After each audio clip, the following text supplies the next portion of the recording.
בוקר טוב, שמי אפי מתתיהו, והבוקר, 18/12/25, אני עם הטייס סגן אלוף בדימוס צביקה ורד בקיבוץ כפר אופין. איתי הבוקר מראיין אורח סגן אלוף בדימוס אמץ תבואה, שהצטרף אליי לרעיון הזה.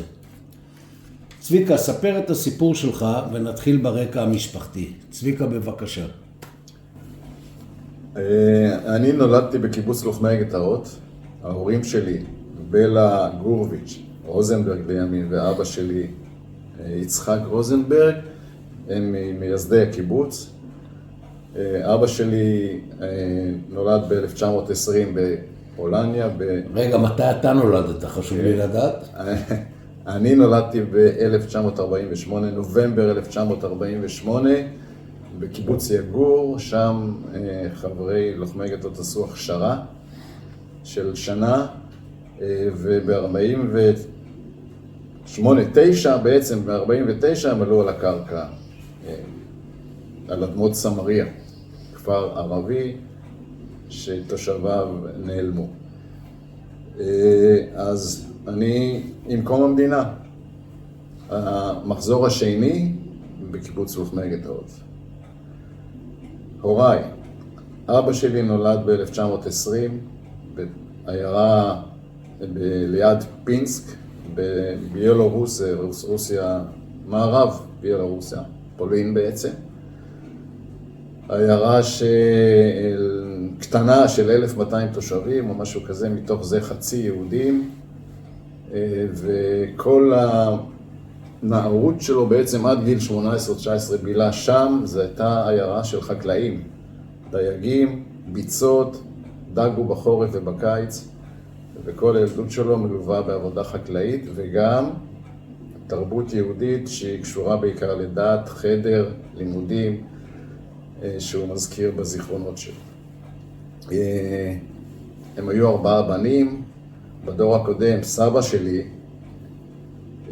היה כבר אחד מבין 11 ילדים במשפחתו. כל המשפחה, כולל סבא רבא וסבתא רבא שהכרתי, הצליחו להגיע לישראל, מכיוון שהסובייטים שנכנסו ב-39 בהסכם ריבנטרופ-מולוטוב לאזור, גירשו את כל המשפחות העמידות, והם היו מן העמידים, לסיביר. זה מה שהציל את כל מי שנסע איתם. הכרתי רבים מבני משפחתי, הצליחו לעבור את המסלול הזה, שנגמר בסופו של דבר גם בהשתתפות בקרב של הגברים מהמשפחה בקרב. הם גויסו בתור נתינים פולניים לצבא הרוסי, ואבא שלי נפצע על הקרב על ברלין. בעצם למזלו הוא נפצע אחרת מן הסטטיסטיקה, הוא היה כנראה נהרג. אז זה אבא שלי. אמא שלי נולדה ב-1927 בליטא, בעיירה שנקראת מז'ייק או מז'ייקי, מרחק של חצי יום מקובנה. דודים היו לה בקובנה. הליטאים, כידוע, היו הרבה יותר קרובים לתרבות העברית, לא ישראלית, אבל עברית, יהודית, והמוסדות שאמא שלי למדה היו בגדול מוסדות יהודיים. היא למדה גם ביסודי בעיירה הזאת, אחר כך עברה לקובנה, לתיכון, היה שם ריאלי יהודי, על שם פרופסור, אני לא זוכר את שמו. בשנת 39 היא עברה לתיכון בקובנה, תיכון ריאלי, יהודי, אבל זה היה 1939, ובספטמבר, או ביוני 39, או מתי היה ריבנטרופ-מולוטוב, גם שם נכנסו הרוסים, והשתלטו בעצם על כל החינוך והתרבות, ואחרי שנה בקובנה היא חזרה שוב לעיירה, למז'ייקי הזה. לימים ביקרנו שם עיירה של היום היא כבר בת 30,000 תושבים, זיהינו את הבית, ביקרנו, היה מאוד מרגש. אז, ואימא שלי, כמובן, כשפרצה המלחמה, המשפחה, כל היהודים בקובנה כונסו בגטו, לקח 3 שנים עד שהגטו הזה חוסל. סיפור גבורה של סבתא שלי וכל המשפחה לחלץ את אימא שלי ואחות שלה ובדודה שלה, כי הדודה נשלחה באחת האקציות, אז בעצם מהגטו, מהמשפחה שהייתה לא גדולה, היא הייתה בסך הכל 2 בנות, נשארו 4-5 אנשים ששרדו את הגטו הזה.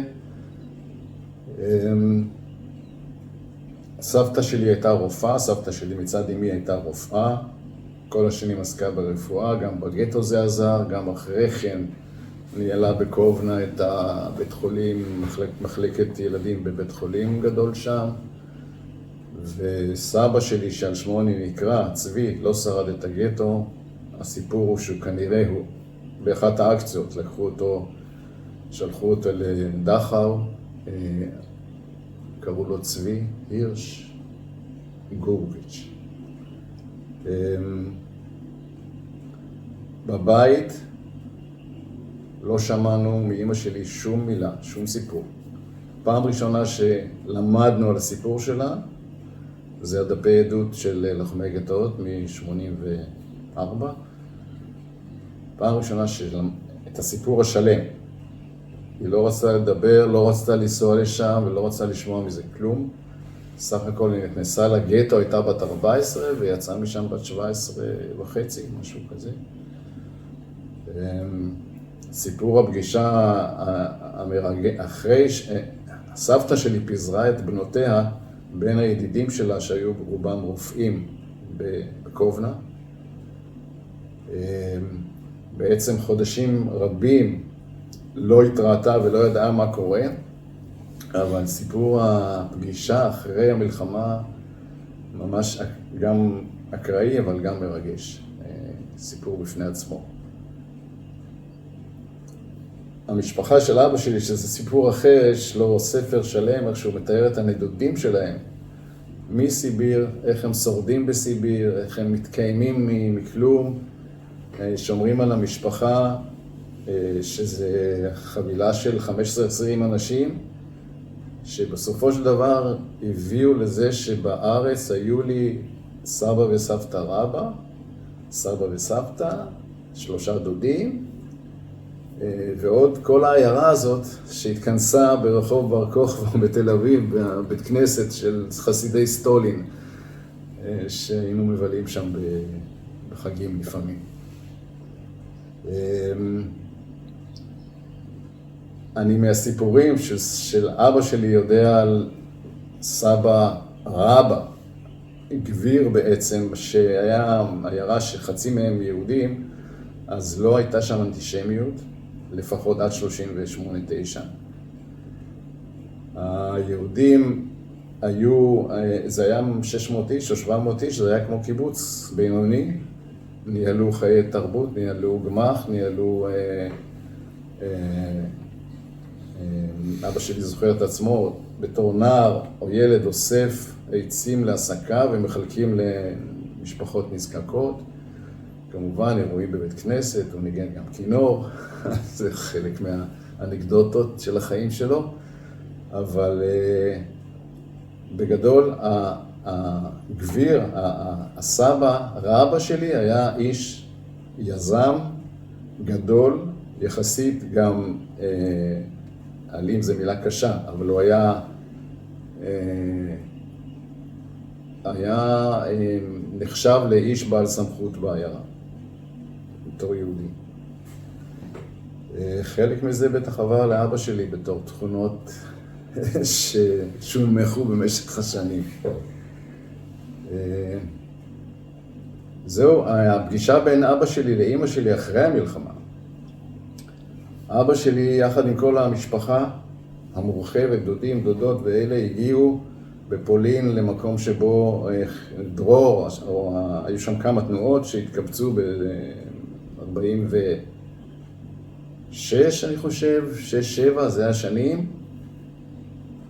לא, לפני זה אפילו, בסוף המלחמה. התקבצו פליטים בפולין, באזור של ביאליסטוק, זה אני יודע מהסיפור של אמא שלי, שעברה מליטא לפולין, באזור ביאליסטוק. שם יש עיירה שנקראת אופולה, והם נפגשו כשהתקבצו שם לארגן קיבוצים. חברת דרור ארגנה קיבוץ, וכל מי שרצה קיבוץ, הם צירפו אותם אליהם. התחילו להעביר סמינרים, התחילו להעביר שמות ידועים של אנשים כמו טוביה בוז'יקובסקי שכתב והדריך, השכנים של ההורים שלי, שזה דמויות שמופיעות בכל ספר ובכל זיכרון שלי לפחות, אלה הקימו בעצם את הגרעין המייסד של לוחמי גטאות כבר שם. התחברו אליהם אחרי המלחמה אנטק וציבה לובטקין וכל החברים האלה המפורסמים שבעצם קבעו בסופו של דבר את השם של הקיבוץ. קיבוץ לוחמי גטאות, היה דיון אם ככה אנחנו רוצים לקרוא לקיבוץ שלנו וזה, אבל כן, בסוף זה קיבוץ לוחמי גטאות. הם עלו לארץ, גורשו לקפריסין, היו שנה ומשהו בקפריסין, שם כנראה אני נוצרתי בקפריסין, כי מיד אחרי שהם הגיעו לארץ והגיעו ליגור, אני נולדתי. זאת אומרת, הרעיון התחיל בקפריסין. אני רוצה רגע להבין, בעצם ההורים היו גם אבא, גם עם משפחות ציוניות. הם עלו לארץ באידיאל ציוני, לא בגלל רדיפות או בגלל... אז כך, אני לא יכול להגיד שכל המשפחה של אבא שלי ציונים, כי חצי מהמשפחה, סבא שלי, וסבא רבא וסבתא רבא, עם הילדים שלהם עלו לארץ, חלק מהדודים עלו לארץ, אבל כמעט חצי מהמשפחה הגיע לארצות הברית. זאת אומרת, יש שם גם רוזנברג בארצות הברית. היום כבר רובם נפטרו, אבל היו לנו קרובי משפחה בארצות הברית. אז אבא שלי כן, הוא התחבר לקיבוץ הזה, וגרר אחריו את כל המשפחה, שבסופו של דבר רק הוא הגיע לקיבוץ. כל היתר היו עירוניים, תל אביב וזה, אבל הם עלו לארץ. אמא שלי בפירוש הייתה משפחה שחונכה, למדה עברית. אבא שלי ידע עברית של חומש ותלמוד ומה שלומדים, הוא לא ידע לדבר ממש. אמא שלי למדה במוסד תרבות בליטא, מוסד ידוע. הייתה חברה בארגון אבץ, אני לא זוכר ראשי תיבות, אבל ידעה עברית והדריכה גם בגלל זה. בהתחלה לנקלטים היא עברה סמינרים ופשוט לימדה עברית. אז היא ידעה כבר כשהם עלו לארץ עברית, והיא הציונית מבין המשפחה. סבתא שלי, שהייתה רופאה והיה לה כבר משרה אחרי המלחמה מיד, השתעתה עם העלייה לארץ, וזה סיפור שלם, איך שבסופו של דבר היא גרמה לזה שגם הדודה שלי, שנשארה שם בגלל שהתחתנה עם מהנדס, והרוסים לא אפשרו פשוט למהנדסים, לא למי שקשור איכשהו לתעשייה, לעלות לארץ. הם הגיעו לזה שהצליחו לעלות לארץ רק בשנות ה-70, עלייה של שנות ה-70, 71. הדודה שלי, בעלה ושני ילדים עלו לארץ. סבתא שלי ביקרה ב-69 בארץ וחזרה לשם. היו גבולות סגורים עדיין. איכשהו הצליחה להגיע, ביקרה בקיבוץ שלנו, הייתה שמחה גדולה והתרגשות עצומה. אבל הראש שלה היה, אני חייבת לפעול להביא את כל המשפחה, גם את האחות, גם את הדודה שלי. והיא כתבה מכתבים לאו"ם, כתבה מכתבים לשועי עולם, ועשתה מהומות בכל איפה שאפשר, וגרמה לזה בסופו של דבר, זה לא היא גרמה, אבל ב-70 פשוט השתחרר הפקק, ב-71 עשו איזה קטע שהייתה עלייה ובאו הרוסים הציונים. גם זה הייתה התרגשות, בהתחלה הם היו אצלנו בקיבוץ, אבל מהר מאוד הם השתקעו בארץ, והם היו ממש ציונים של הדור הרוסי של שנות ה-70, הם היו פטריוטים, הם היו ימניים, אי אפשר לקחת את זה מהם. דיונים שלמים איתם היו לנו. זהו, שנותיי, אני עובר לעצמי. ההורים שלי, זה סיפורים, אני תמיד אומר, כשיקברו אותנו, יגידו מה הם עשו? עבדו ברפת, חזרו לקיבוץ, שטפו כלים בתורנות, ומתו. והסיפורים של ההורים שלנו, זה נפילים, זה פשוט מדהים. אני אפילו עכשיו, שאני קורא את הספרים, מה שאימא שלי חוותה, ראתה, יזמה, במשך חייה, אני חייב לחזור רגע לאמא שלי. אמא שלי, כשהגיעה, הייתה מטפלת בקיבוץ.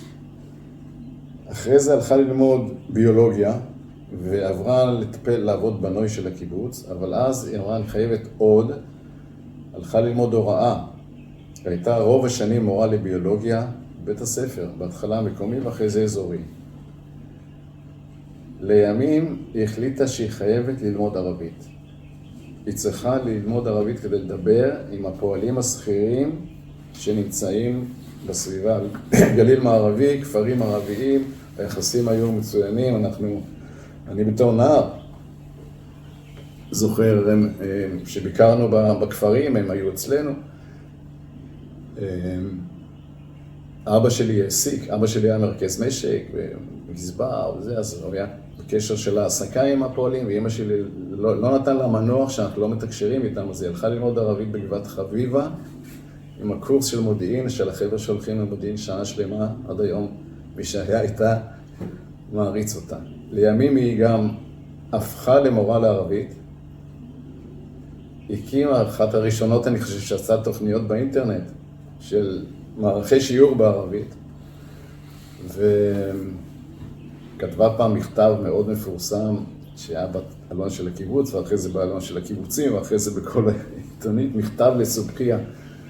סובחיה שעובדת בעגבניות לתעשייה, כפופה כל היום, בגילי פחות או יותר, התנצלות, או אני לא זוכר מה היה המכתב הזה, אבל זה היה משהו חריג.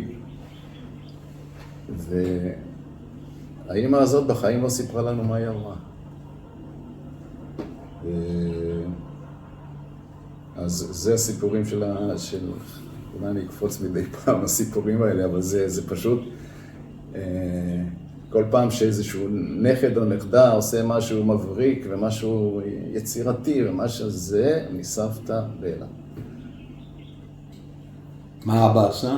אבא היה בעצם, התעסק כל הזמן עם הכלכלה של הקיבוץ. עבד בבנייה בהתחלה, אחרי זה הקים שם את ענף הלול, שבלוחמי הוא היה ענק. היה בתחומי גטאות מוקפים, עד היום חלק זה שרידים, אבל בלולים שהם אינטגרציה מלאה. גם הייתה מדגרה בקיבוץ לאפרוחים, גם היה לול רבייה, לול בשר, לול מטילות, וכל צריך להיות במרחקים, אז זה היה מקיף את המשק, וגם לול של טיפוח. עד כדי כך הגיעה הרמה שזה היה מעצמת לולים. לימים הוא גם, והיו לו שתי קדנציות של מרכז משק, והוא היה איש מרכזי בקיבוץ. הוא הלך להיות מנהל איגוד משקי עופות לרבייה. זה איגוד שעבד הרבה בארץ, ריכז את כל מי שהיה לו משק רבייה, אבל גם עסק בייצוא, בעיקר לאיראן. בשנים הטובות של יחסי ישראל-איראן, אבא שלי בילה יותר מפעם אחת, השטיח הזה, זה משם. הוא יום אחד חזר איראן עם שטיח פרסי על הגב. נתנו לו. אז הוא, וזה אמא שלי תמיד אמרה, יצחק, כשאתה מדבר על שותפות, תזכור את השטיח מאיראן. זה לא שוויון פה. קיבוץ, שוויון, כל אחד לפי יכולתו, לפי זה. יצאת, יש לך אוטו, יש לך פיסטוקים, את כבר אין שוויון. אז הוא היה איש מרכזי מאוד בלוחמה, כן. הילדות שלך ילדות. הילדות שלי הייתה ילדות מאושרת, לדעתי. אני לא זוכר שום דבר שקשור בשואה, חוץ מחג השואה פעם בשנה. אנחנו בתור ילדים היינו עסוקים היינו סדרנים, והיו דוכנים, והייתה פעילות, ובאו אנשים, ולא למדנו. אז זה היה אחד מהחגים. המודעות שלי לנושא בתוך הקיבוץ, בילדות שלי, הייתה מאוד נמוכה. זאת אומרת, לא זיהיתי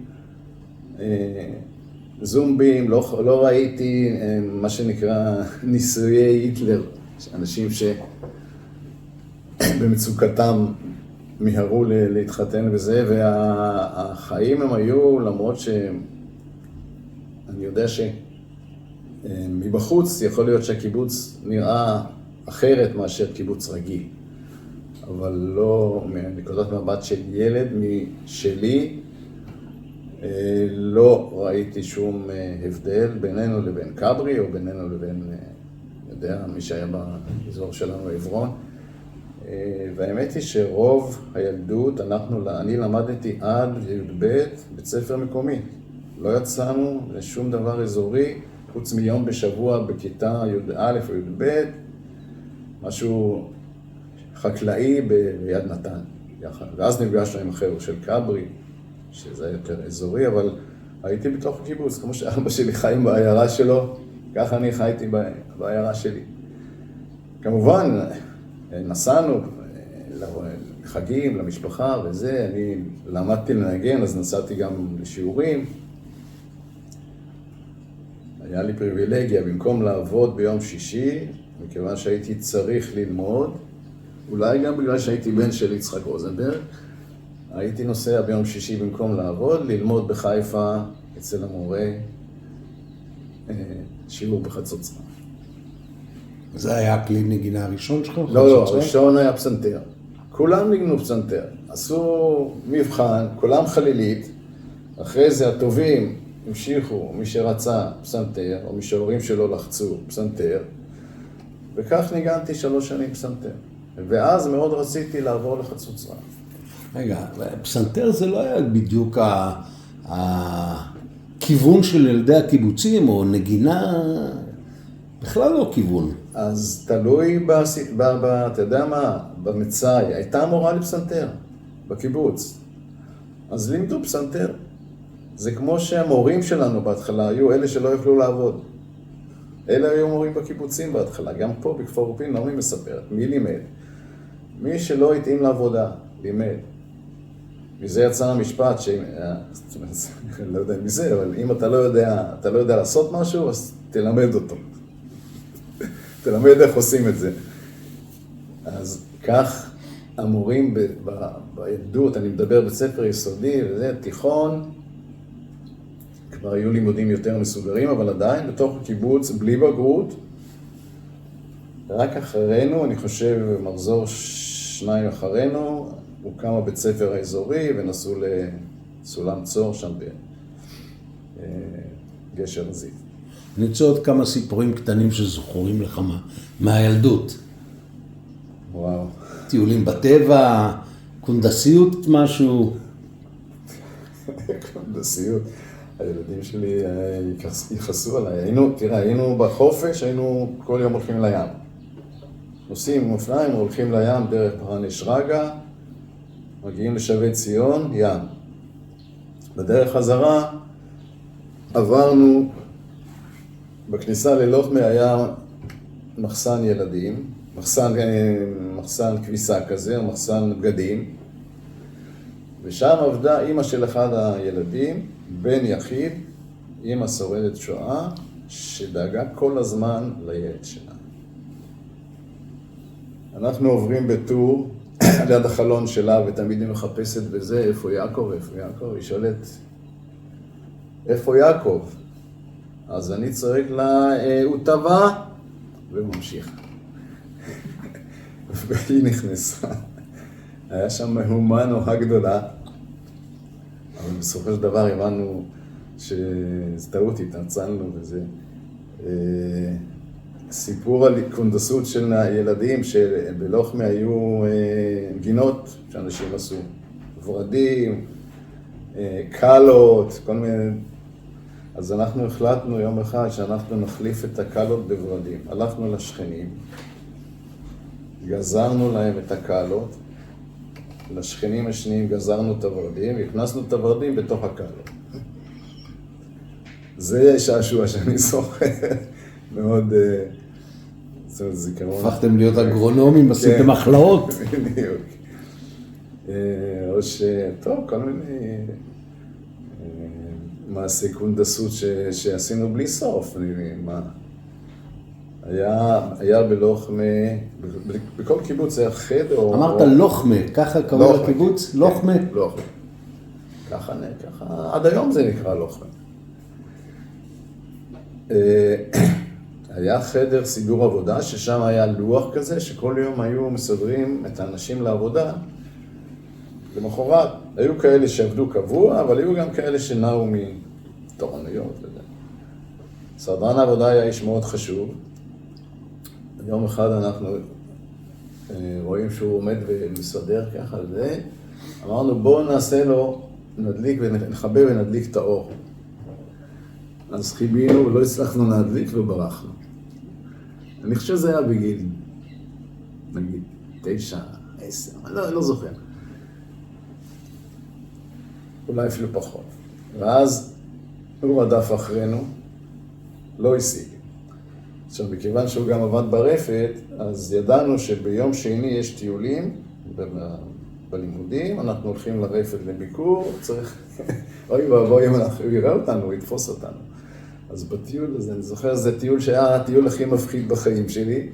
הלכנו לטיול יום שני, טבע, לומדים טבע, חצי יום טיול, נכנסים על יד הרפת, עוזי, הרפז, אבא של יורם הרפז, אולי אתם מכירים את הפרופסור יורם הרפז, פרופסור לחינוך.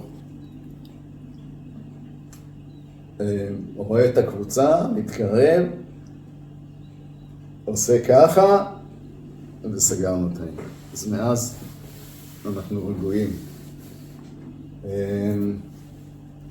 זהו, אנחנו חוץ מהים, וזה היה גם בריכת, הייתה לנו רפסודה בבריכת החמצון של הקיבוץ. מה זה בריכת חמצון? כל הביוב של הקיבוץ הולך לשם. חמצון אנאירובי, זאת אומרת, השמש. סירחון של כל הזה של הקיבוץ, שם הייתה לנו רפסודה והיינו שתים עליה בניסיונות לא לטבול את הידיים והרגליים. כמובן זה סיכון.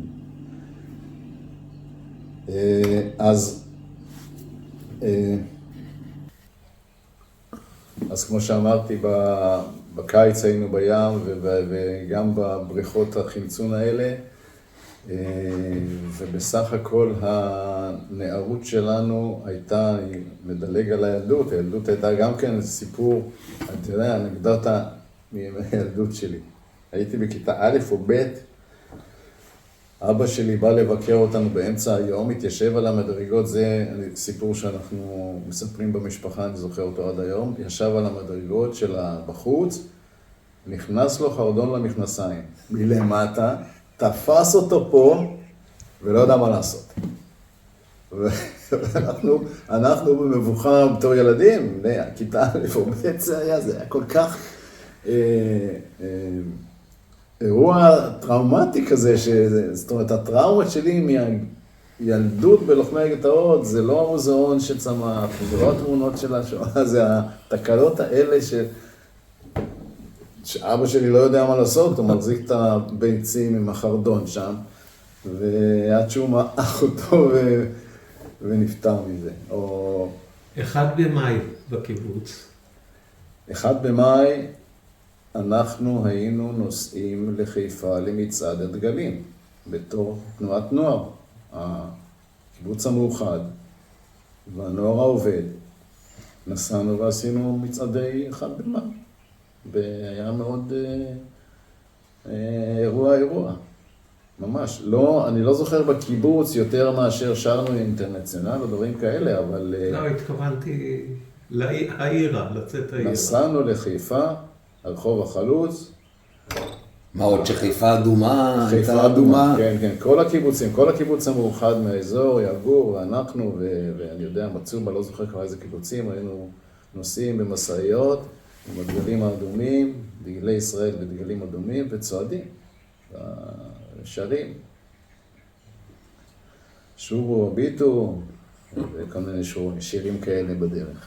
אני זוכר, דרך אגב, כבר הייתי, אני חושב, כיתה י"א, י"א או י', היה כנס של התנועה הקיבוצית, זה אז היה התנועה של הקיבוץ המאוחד ביגור, שבו אני ניגנתי בחצוצרה, ועוד חבר מיגור ניגן אקורדיון, את האינטרנציונל, כולם עמדו ושבו, כמו, אני מדבר איתך על שנת 64-5, משהו כזה. אז אני, בוא נגיד, הילדות שלי, לפי דעתי, בלוחמי הגטאות של כולה, רובנו הייתה רגילה, הנערות הייתה גם כן חוויות של טבע ולימודים ואהבות וריקודים ודברים רגילים של קונדסות והכל. צביקה, ספורט, מה עשית? היה איזה ספורט אהוב עליך? מחית במשהו? אני אישית לא הייתי ספורטאי, אבל בלוחמי הייתה קבוצת כדורסל, שאני מדבר שוב, שנות ה-60, תחילת שנות ה-60, של נוער, שמי שיזם וארגן אותה היה בחור מקריית חיים, אחותו הייתה בקיבוץ, קראו לו יוסי בורגין, הוא נהרג במלחמת 6 הימים. אבל הוא ארגן את הקבוצה הזאת, כולם, כל מי שהיה בגובה מסוים ומעלה השתתף בקבוצה הזאת, היו ליגות, וזה היה הספורט הנפוץ אצלנו בתור ילדים. היה גם כדורגל של חברים, של אירועים, של חגי שבועות, של התחרות עם קיבוצים באזור, היו חגים משותפים, בכלל חג שבועות בכל הקיבוצים, גם אצלנו. אני זוכר חג משותף עם שומרת שעשינו, ואז כל התחרויות בין הקבוצות של הקיבוצים. אקוודוקט, אמת המים שהלכה מכברי ועד עכו, עברה בין לוחמה לבין שומרת. מבחינתנו זה היה בין המוזיאון לבין מטע השסק של שומרת. אסור היה ללכת, אבל הלכנו על האמה הזאת, והיינו חוזרים שבעים ועם חבילות ממטע השסק של שומרת. אז בכלל האקוודוקט הזה זה סמל של מי שמגיע לאזור, יודע שהנה, הגענו ללוחמה, אבל חלק מחיינו, מתמונות חיינו, שם התרוצצנו. צריך להגיד עוד מילה קטנה, על לוחמה עלו על מקום שלפני זה נקרא סמריה, כפר ערבי, שלא נתקלנו, זה לא היו על חורבות סמריה, אבל החורבות היו באזור בית הקברות של לוחמה. כל פעם שהיו הולכים לקבור מישהו, זה היה לעבור דרך מבנה או שניים שנשארו מהכפר. אמא שלי לקחה את זה לכיוון הרבה יותר, מה שנקרא, חינוכי בקטע הזה של יחסים ערבים ישראלים.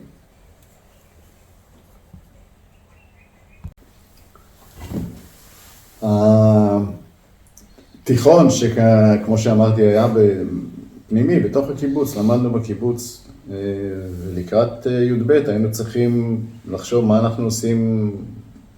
ועדת ביטחון של התנועה התחילה לעשות ביקורים ומה המסלולים וכן הלאה.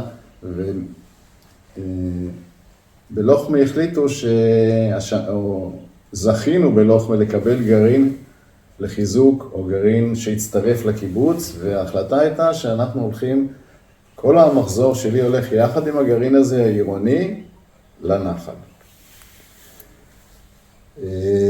הגרעין העירוני זה בא מהרצליה, מתל אביב, היו שם אחד מהחברים הבולטים המוכרים, זה גזי קפלן, שבזכותו בעצם קם המפעל המפורסם של לוחמי טבעול, שהציל בעצם את הקיבוץ מבחינה כלכלית, הרים אותו לרמה אחרת של רמת חיים אחרת לגמרי.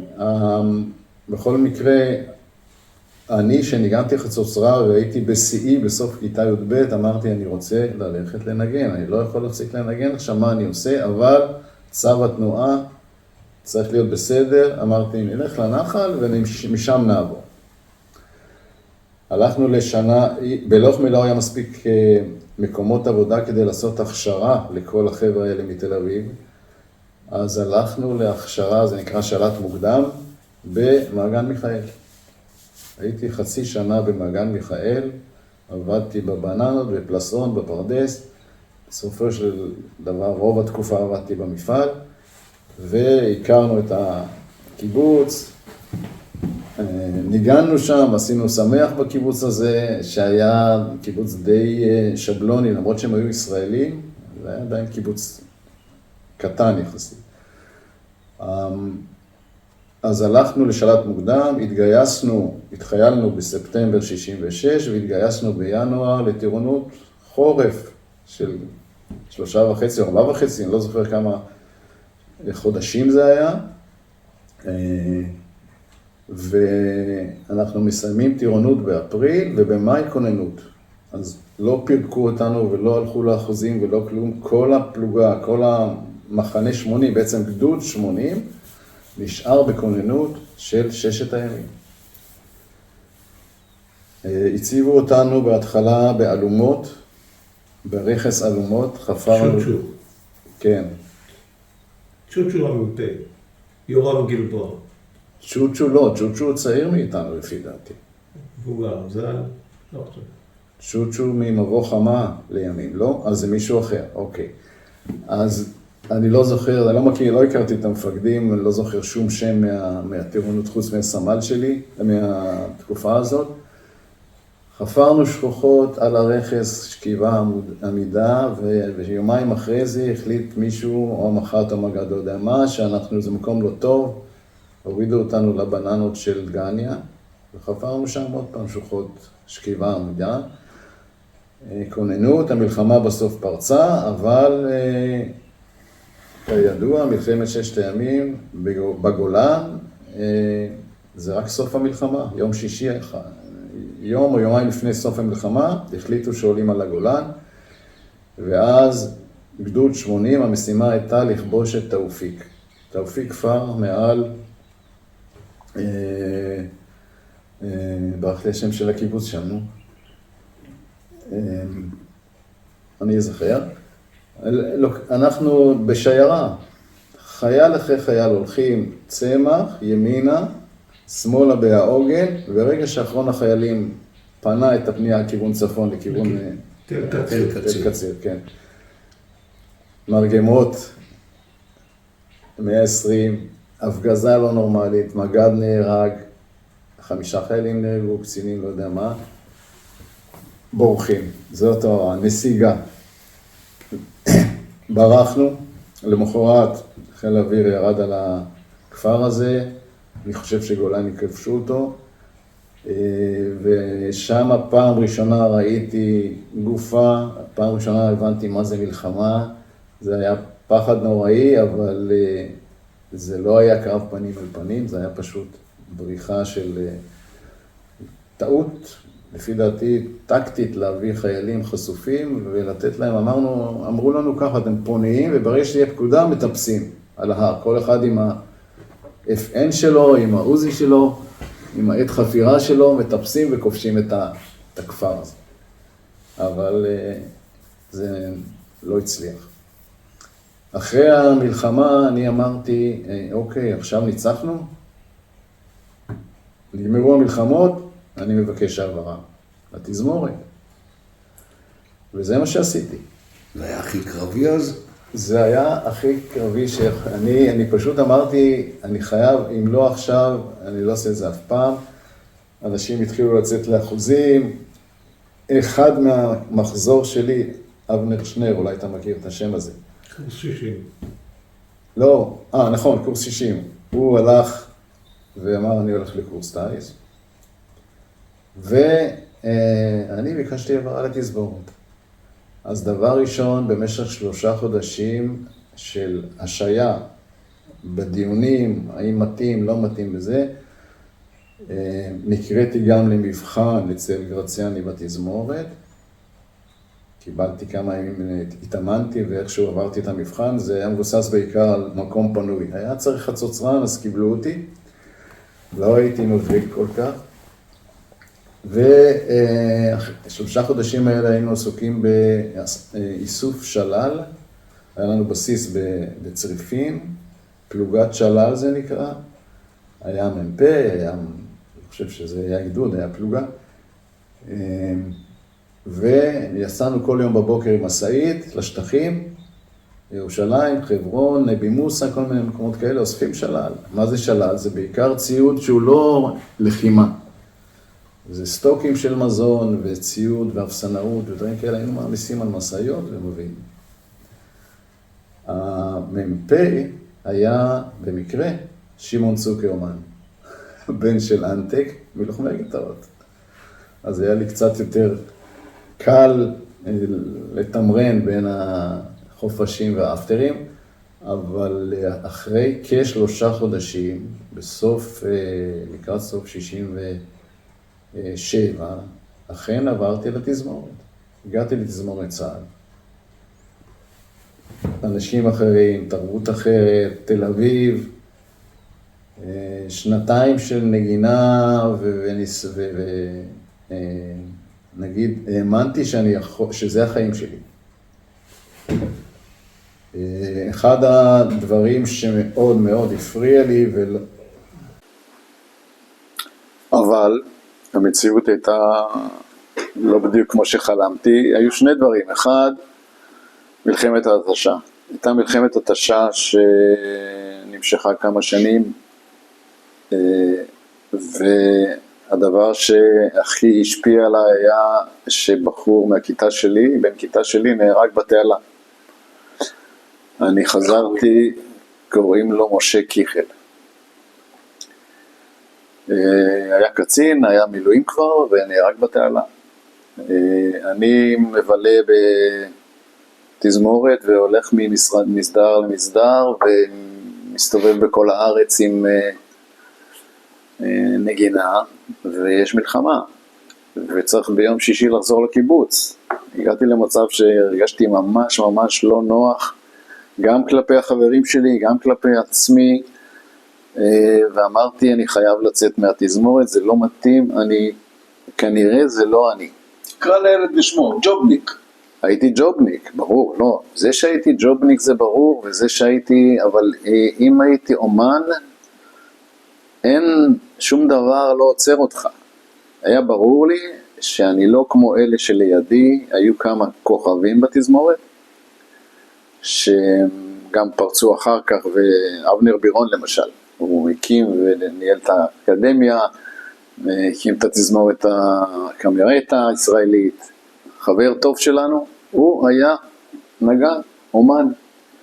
אני ראיתי גם שאני כנראה לא אגיע לפילהרמונית, ועצם העובדה שהיה לי קונפליקט אומר שלאומן אין קונפליקטים, הוא רץ עם האומנות שלו וזה החיים. ואז אמרתי אני צריך לצאת, הייתי כבר 1.5 שנה בתזמורת, ניגשתי למפקד ואמרתי לו אני רוצה לעבור. אז הוא אומר לי 0.5 שנה אתה משתחרר, לאן אתה עובר? אני לא נותן לך לעבור לשום מקום. והוא פלט כזה דבר, זה מה שאני זוכר, יכול להיות שזה לא, אם תלך אולי תבקש לקורס טייס, אז יעביר אותך. עכשיו, בתקופה שלנו, אני לא יודע איך אצל המאציה, לא שלחו זימונים למי שמתאים לבוא לקורס טייס, אתה היית צריך איכשהו ליזום את זה. ולא יזמתי ולא שלחו, והיינו בכלל למסלול של הנחל, זה לא עלה בדעתי בכלל ללכת לטוס, לא חלמתי ולא הייתי בגדנ"ע ולא שום דבר, אבל אמרתי, טוב, אני הולך לקורס טייס. עשיתי ללשכת גיוס הזאת ברמה, ואני חושב שהייתה בתל אביב בשדה דוב או משהו, הזמינו אותי למבדקים, ואחרי חצי שנה אמרתי שלום לתזמורת, אמרתי שלום לחברה שלי אז, נעמי, הלכתי לקורס טייס.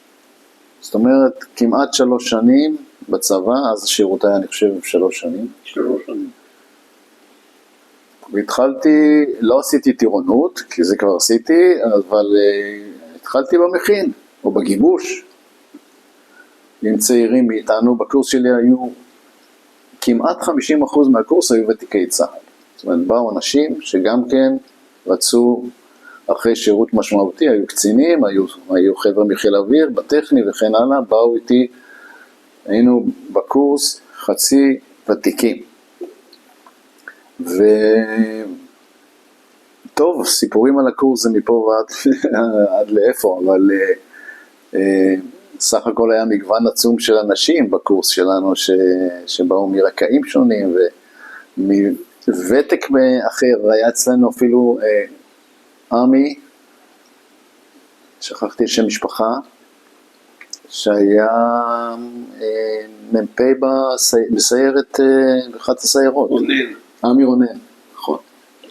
היו לו ילדים כבר, הוא בא עם ילד או 2 כבר עשה את הקורס. ואני הייתי באותה תקופה חצוצרן הכי טוב בקורס, בטח בחיל האוויר, אבל לאט לאט התחלתי להיות גם הטייס הכי טוב בין החצוצרנים.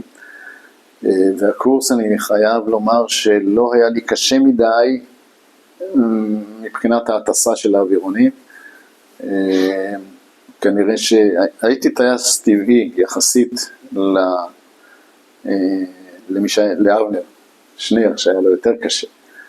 אבל אני טייס טבעי שהלך לו קל בטיסות, היה לי קשה בלימודים יותר, כי לא למדנו, לא היה בגרות, לא כלום, אז לימודי קרקע, למדנו שם את כל פיזיקה, מטאורולוגיה, אני יודע דברים מהסוג הזה שהיו יותר קשים, מתמטיקה, אבל צלחתי את זה, ובסך הכל גמרתי קורס טייס. אתה כבר גמרת את קורס טייס, ואני רוצה שתלווה אותנו קצת בתוך קורס הטייס, אז בוא נלך עוד צעד אחד אחורנית. אתה בתור בדיחה בכלל מגיע לקורס טייס. עוד חצי שנה אתה רוצה להשתחרר, תלך לקורס טייס. נכון, וזה ליווה אותי כל הקורס, כי כל רגע שהיו, זאת אומרת, זה הוריד חלק גדול מהמתח שהיה לבחור צעיר שהולך לקורס טייס, אם מעיפים אותו, לאן הוא הולך? אם מעיפים אותו אחרי שנה, מה הוא יעשה עוד 2 ואם אחרי 1.5 שנה, ואז עוד העיפו, חיל אוויר נהג ככה בצורה מטופשת להעיף עד סוף הקורס. אז היו אנשים שעפו חודש לפני הקורס, ואז הם גמרו צבא בלי כלום. אבל אני הייתי רגוע, אני ידעתי שאני עף מקורס טייס, אני הולך הביתה. זה חלק מהדבר שקצת הפריע למדריכים ולמפקדים לסבול חניך כזה שלא אכפת לו לעוף. מצד אחד הוא טוב, מצד שני לא אכפת לו לעוף. אבל לאט לאט כמובן התאהבתי בטיסה, אפשר להגיד, והסיטואציה שהלך לי והלך לי טוב גרמה לזה שהיה לי קורס יחסית קל, אני לא זוכר בעיות בקורס.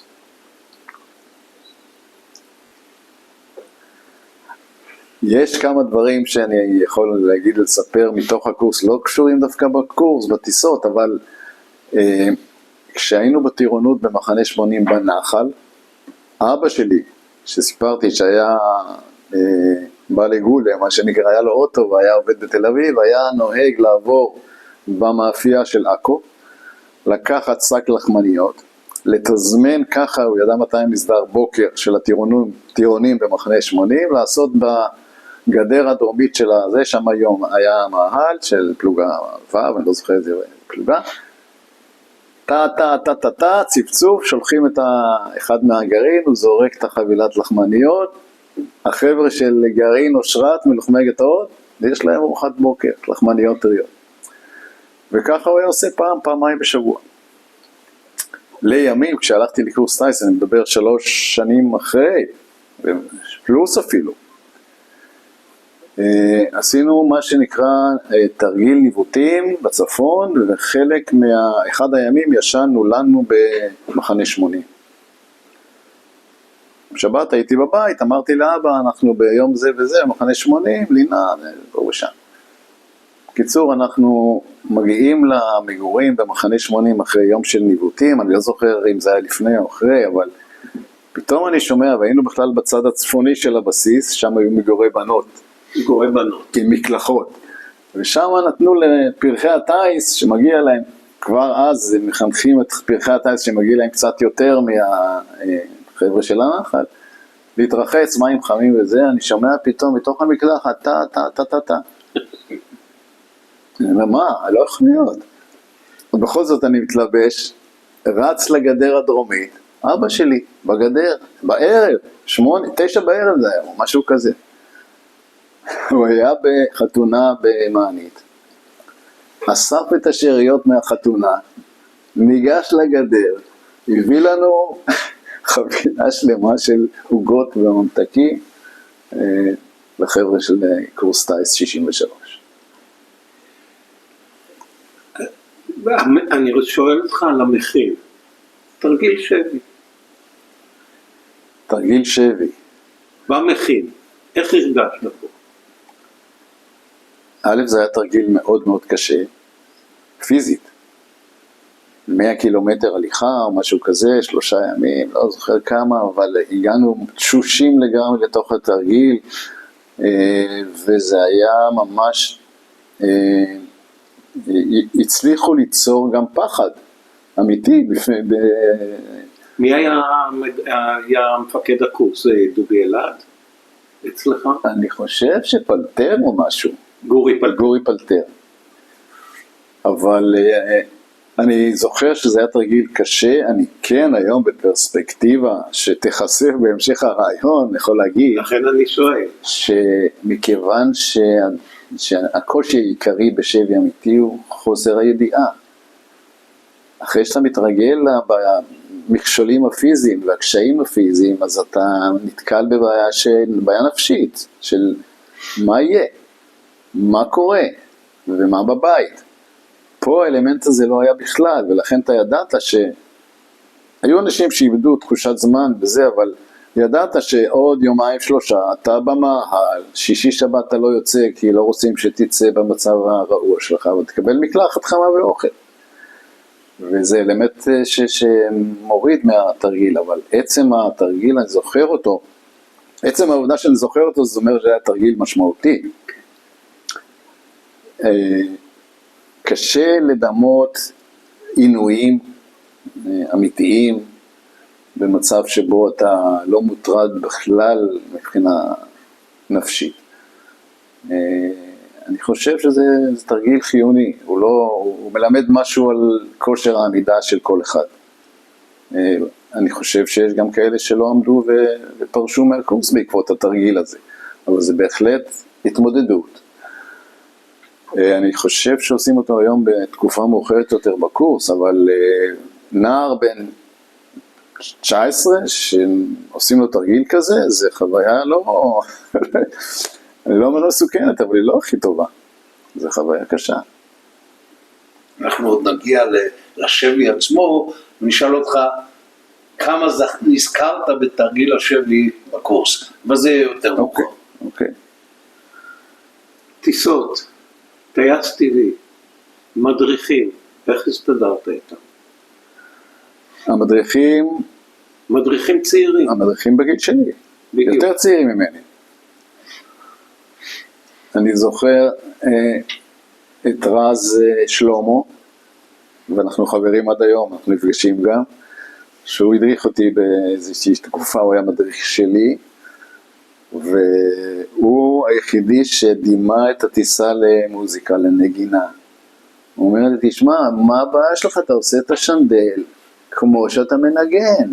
תתחיל בפורטה, ואחרי זה תרד ותגיע אני לא זוכר מה זה שנדל, אבל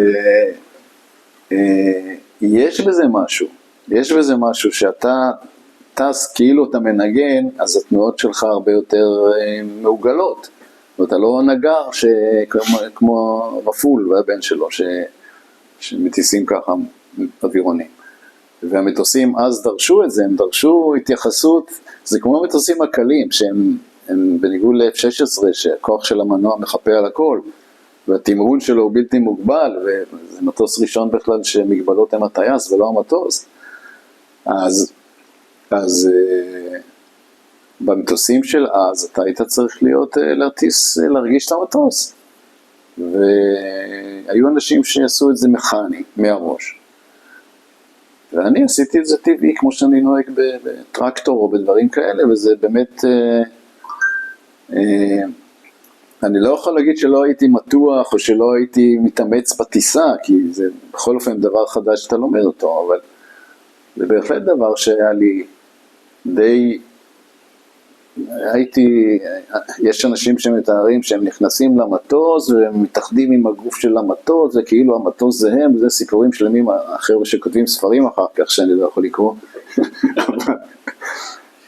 אז לא יכול להגיד שהייתה לי תחושה כזאת שאני המטוס, אבל היה לי קל במשימה הזאת של לעשות את מה שנדרש בקורס טייס, חוץ מניווטים דרך אגב, שזה הייתי פחות טוב. כן. ניווטים צריך להפעיל את הראש, יותר מאשר בכל התרגילים האחרים. אבל אווירובטיקה, ובסוף גם עשינו במתקדם של מתקדם קרב, מגמת קרב, עשינו גם כמה צילומי אוויר וירי ומטווח ודברים כאלה, שם ממש הייתי טוב. אחר כך עברנו, סוף קורס טייס, עברנו לקאם, לאורגנים, אז אמר לי מי שדריך שם, אני לא זוכר אם זה הסלע או... אחד האנשים אמר לי, תשמע, לא מגיע לך, אתה לא מספיק רוצה, אבל אתה יותר מדי טוב בשביל שלא נעביר אותך. וזה באמת...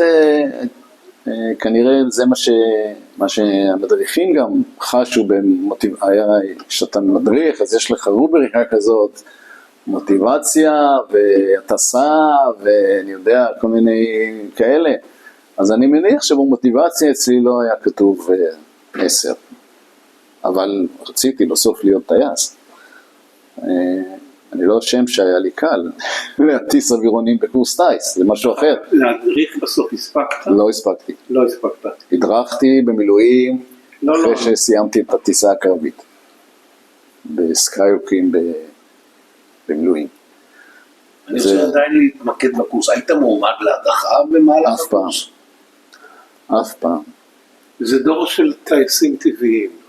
רובנו היינו נהגי טרקטורים ומכוניות וטוסטוסים שמיומנים בהטסה של זה, וכן, אבנר היה חריג דרך אגב בדור הזה, הוא לא היה טבעי כל כך, אבל זה מה שנדרש אז בחיל האוויר גם, זה מה שרצו, טייס שיודע להטיס את המטוס, היו מטוסים נוראים, זה ברזלים כאלה עם כוח מנוע חלש. איזה מטוסים? המטוסי קרב של חיל האוויר, המטאורים והאורגנים, ואני יודע, הסופר מיסטר, זה בכלל היה, טסתי סופר מיסטר זה היה עגלה, שאומנם היה מבער אחורי, אבל אתה שם עליו שתי פצצות והוא בקושי ממריא. לעומת המטוסים החזקים והבאים אפילו מיראז' שטסתי עליו כמה שנים ב-117, עדיין כוח המנוע, כשהמטוס 2 בידונים וכמה פצצות, בקושי ממריא. אתה צריך להיזהר מאוד, לטוס ממש בעדינות. תכף נגיע לשירות שלך כטייס אחרי סיום. היו לך חבר'ה מהתיכון או מהקיבוצים ליד, יחד איתך בקורס? לא, לא. היחידי שנתקלתי בו בקורס זה היה אביו, שהזכרנו אותו אביו פטישי, אבל הוא היה קורסים מעליי. ואני זוכר אנקדוטה, רצית אנקדוטות?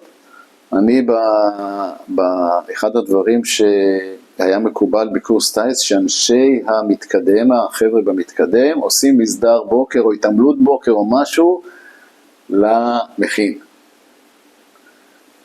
ואנחנו הולכים למגורים שלהם, שם בחצירים, ואחד החבר'ה יורד, מצוחצח, מגולח עם הכובע קצינים, יורד אביהו, מזהה אותי ואומר, צריך לדעת מתי לבוא, לקורס, יעני.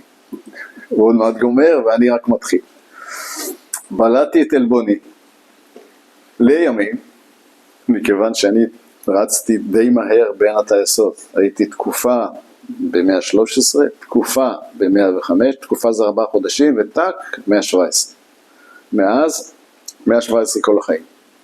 117 מיואז'י, שמי שהגיע אליה זה או טייסים מוכשרים והטובים, המתאימים לטייסת יירוט בשפיץ של חיל האוויר. מכל הטייסות בחרו, והיה קורס הסבה שאני כבר טייס מבצעי, ואז אביהו פטישי מגיע ל-117 להסבה. רגע, לפני שאתה ממשיך, זיקה, רגע, אני רוצה להבין. אתה בעצם גומר את התפקיד לא גומר, מחליט לעבור, בתזמורת צה"ל. מתזמורת צה"ל. אתה נכנס בשלב מסוים לקבע. והקיבוץ מאשר את זה, בימים ההם הקיבוץ צריך היה אישור של הקיבוץ, ועדת הקיבוץ. נכון. הקיבוץ קודם כל היה צריך לאשר את המעבר שלי מהנחל לתזמורת. אני באתי והודעתי לגרעין, חבר'ה אני עוזב, לא לאחוזים ולא ליחזות, אני עובר, מבקש מעבר, תזמורת צה"ל. עשו אספה בקיבוץ, ואישרו. ואחרי שנתיים אני בא ואומר לקיבוץ, שמצפה שהגרעין יחזור וסוף סוף ייכנסו למשוך בעול של עבודה וענפים וריקוד. החלטתי לעבור לקורס טייס, אספה. וזה עבר זה היה קשה, אבל אישרו את המעבר שלי לקורס טייס, ואני לא הייתי הטייס הראשון בלוחמי, כבר היה צביקה בשן, ז"ל, והיה, שאז הוא היה עוד בקורס אני חושב, צביקה, 2 מחזורים מתחתיי, גם כן נהרג במלחמת יום כיפור, צביקה בורנשטיין. צביקה ואבנר באותו קורס. אותו קורס, אבל צביקה צעיר מאבנר בשנה או שנתיים. כן. תחתנו. בכלל לוחמי, צביקה זה שם נפוץ. הירש, על שם הסבא או האבא או אני חושב שהיינו איזה 10 צביקה, צבי כלשהו בלוחמי. אז כן, הקיבוץ אישר את המעבר הזה, ולא, אני חושב שזה היה כל כך מעשה ציוני, פטריוטי ונכון, ולאור מלחמת ההתשה שעוד הייתה ברקע, לא היה שם סיבה, היעד היה ברור, המשימה החשובה יותר הייתה ללכת לקורס טייס מאשר לחזור לקיבוץ.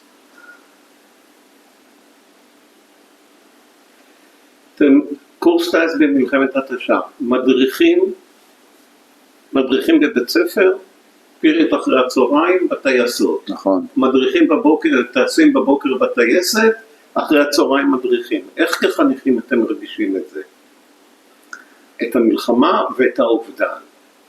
אנחנו בתקופה שאני עשיתי קורס טייס, נהרגו הרבה אנשים, גם מלחמה וגם תאונות. חיל האוויר היה ידוע במספר התאונות הגדול שלו בתקופה הזאת.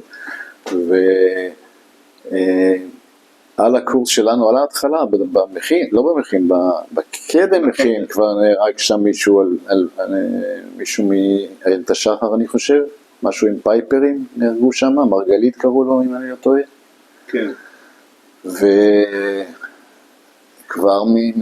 מתחילת הקורס ועד סופו, כל הזמן סביבנו מלחמה, ואנשים שנעלמים, ואנשים אז היה, בוא נגיד, אני לא חושב שזה הוריד למישהו את המוטיבציה. אני לא חושב שמישהו החליט, אני לא הרגשתי בכל אופן שלהפך, שצריך להמשיך וצריך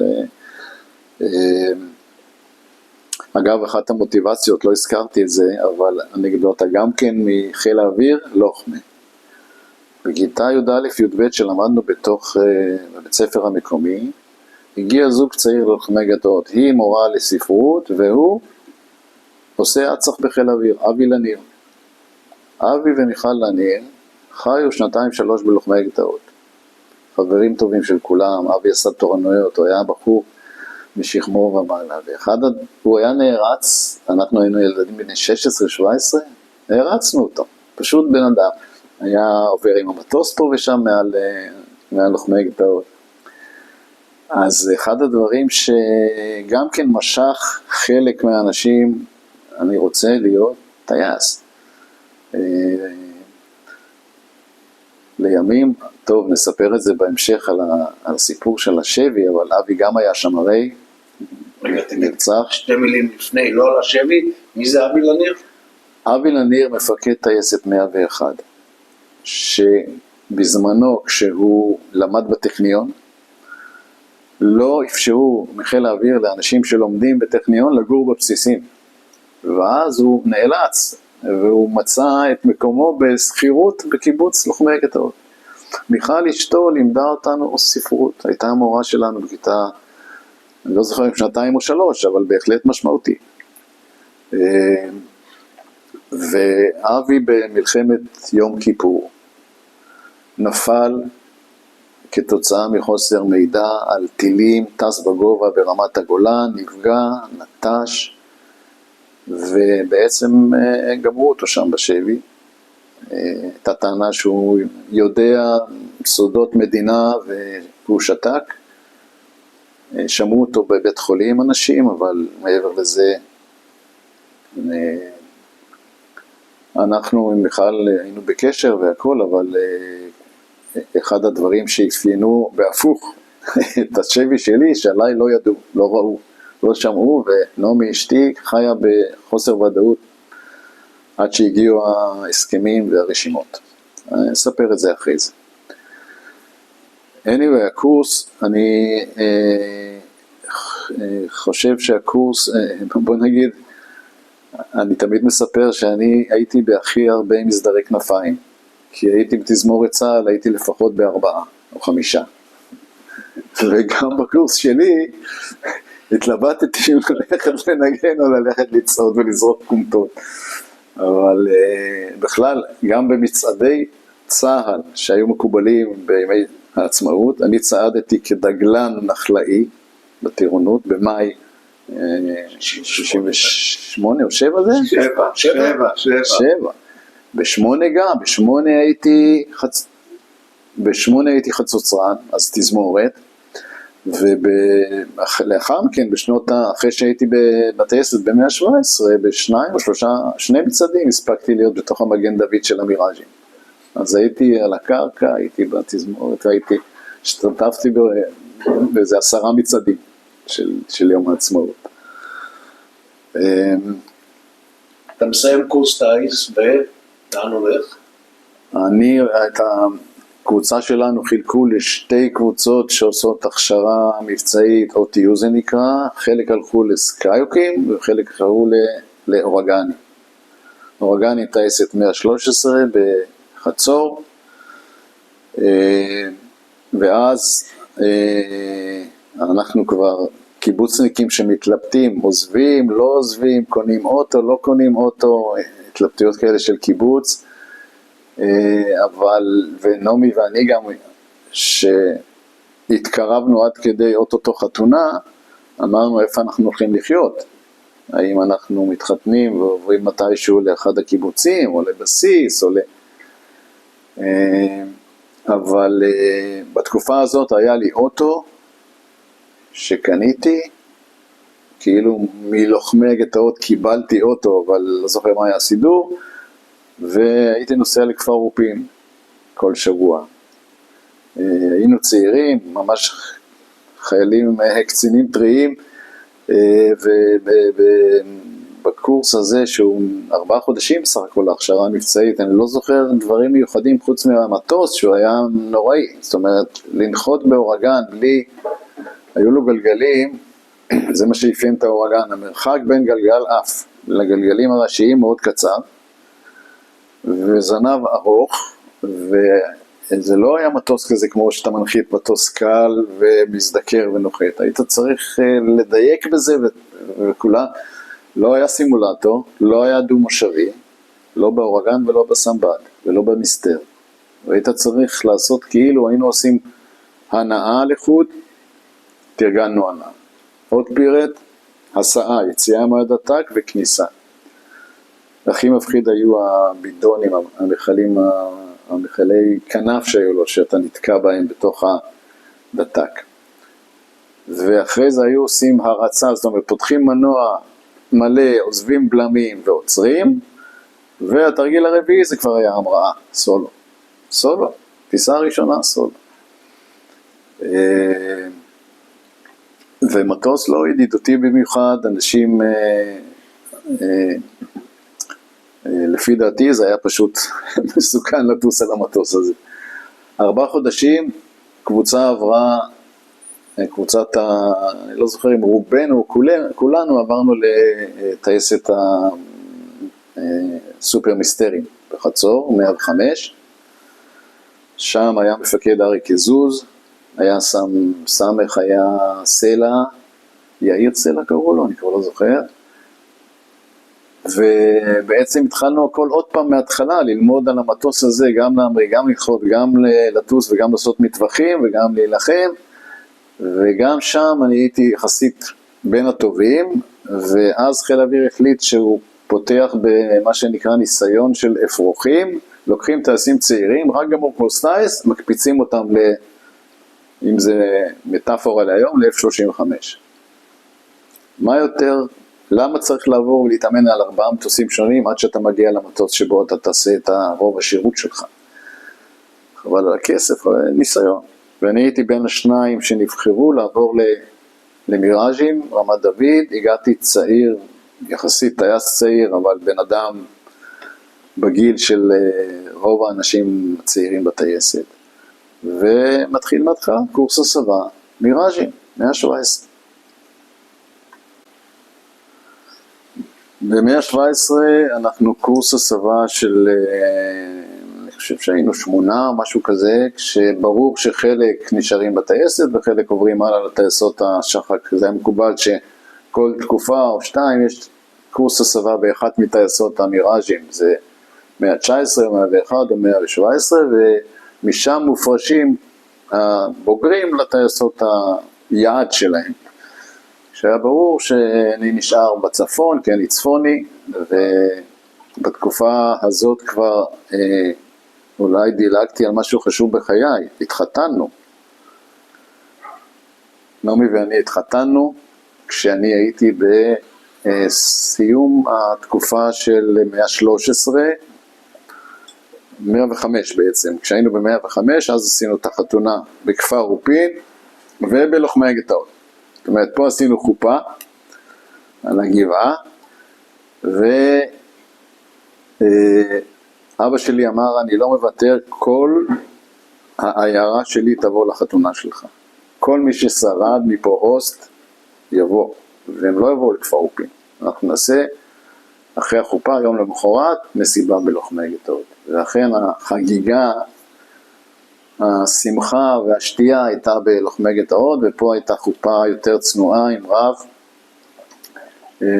חופה וקידושים. הקורס, אז היה מקובל, באים עם המדים לחתונה, ועובדים שר עליהם, ועושים כל מיני דברים שהיום אתה לא תראה אותם, אלא בתור סטנדאפ כזה. ואז אנחנו בתקופה שעוד לא גרנו בשום בסיס, כי עוד לא ידענו, התגוררנו פה באיזשהו חדר קטן, אני הייתי בא מרמת דוד, נוסע כמה שאפשר, כל יום, כל יומיים, כל 3, ובסופו של דבר התפנה המקום בשיכון, זה היה ברור שמי שנשאר בטייסת נשוי, מקבל בית בשיכון. ועברנו לרמת דוד, שיכון, זוג צעיר, בתוך השיכון קיבוץ הזה. בטייסת במאה ה-17 התחלנו כאילו עוד פעם מההתחלה את כל האימונים של משימות רגילות של מטוסי קרב. המיראז'ים כבר היו, לא אומר בשלהי, אבל אחרי מלחמת ששת הימים, שהגיעו פנטומים והגיעו סקאיוקים, למעשה המיראז'ים כמעט כבר לא עסקו בהפצצות, הם הפכו למטוסי יירוט נטו. ולכן רוב המשימות שלנו, גם באימונים, היו קרבות אוויר, יירוטים, פטרולים, דברים מהסוג הזה. כאשר שוב, בשנות ה-70 האלה של 71-2, לא נראתה מלחמה באופק. אנחנו שלטנו בשמי המדינה, היו דיבורים גם עם סוף מלחמת ההתשה, הפלסטינים הלכו למרוקו, אני יודע לאן, לא זוכר כבר מה, וביירות. טוניס. הסינים הלכו ללבנון, וערפאת, לא, זה יותר מאוחר, סליחה, הלך לטוניס, נכון. ואז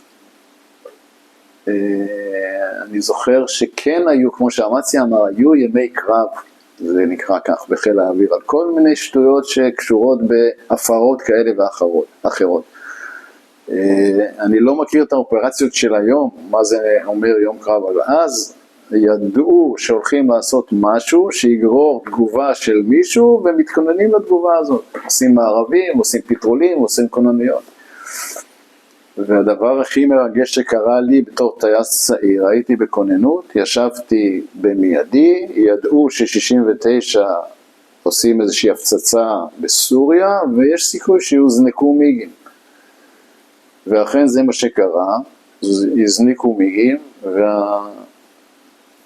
והזוג מיראז'ים מ-117 עם זוג פנטומים מ-69 מוזנקים לקראת המיגים.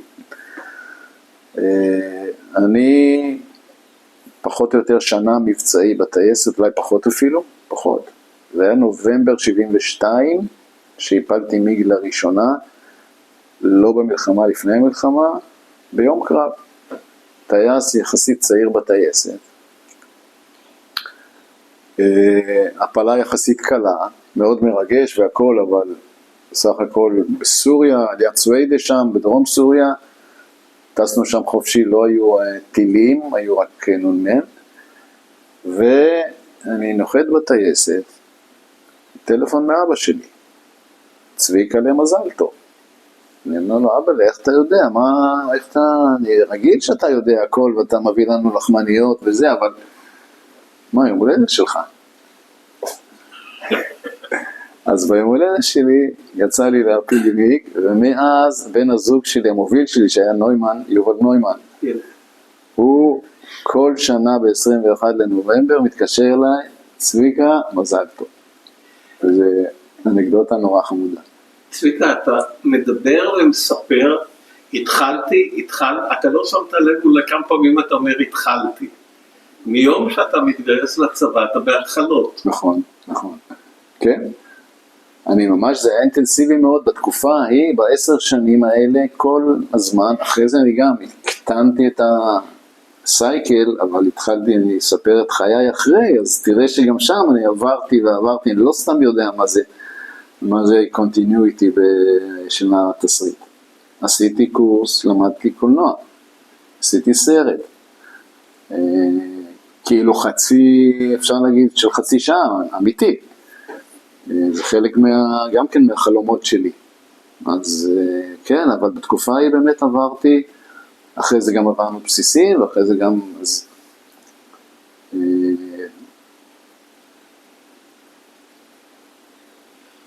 אני רוצה שתתמקד לי טיפה בקרב הראשון שהפלת את המיג. איזה מיג זה היה?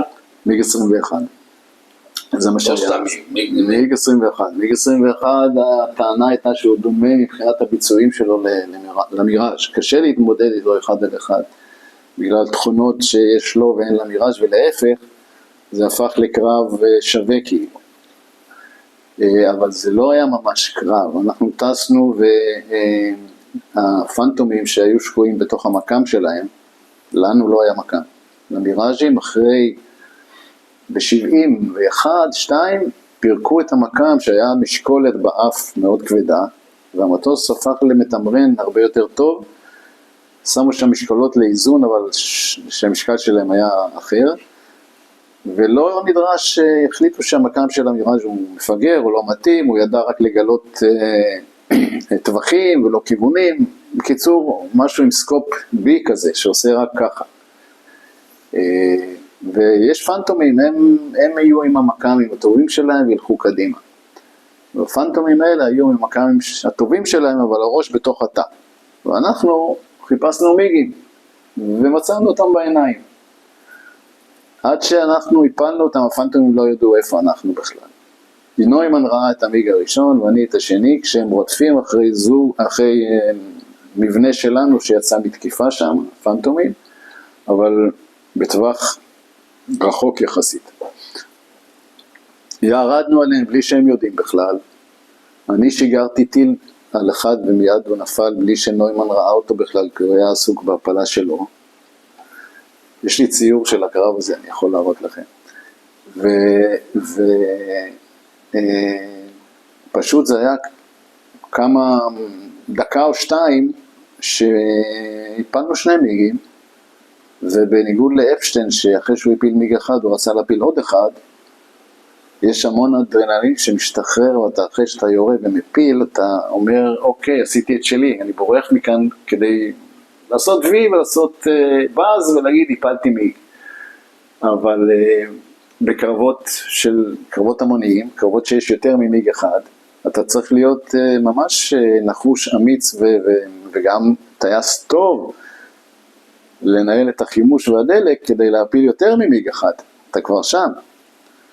אבל זה היה קרב קל, היו רק שני מיגים, כל אחד הפיל את שלו, חזרנו הביתה, זה היה יום קרב שנגמר עם 6 מיגים שנפלו, לא רק אנחנו היינו מעורבים, אבל בהחלט זה היה יום מרגש. צביקה, מה זה?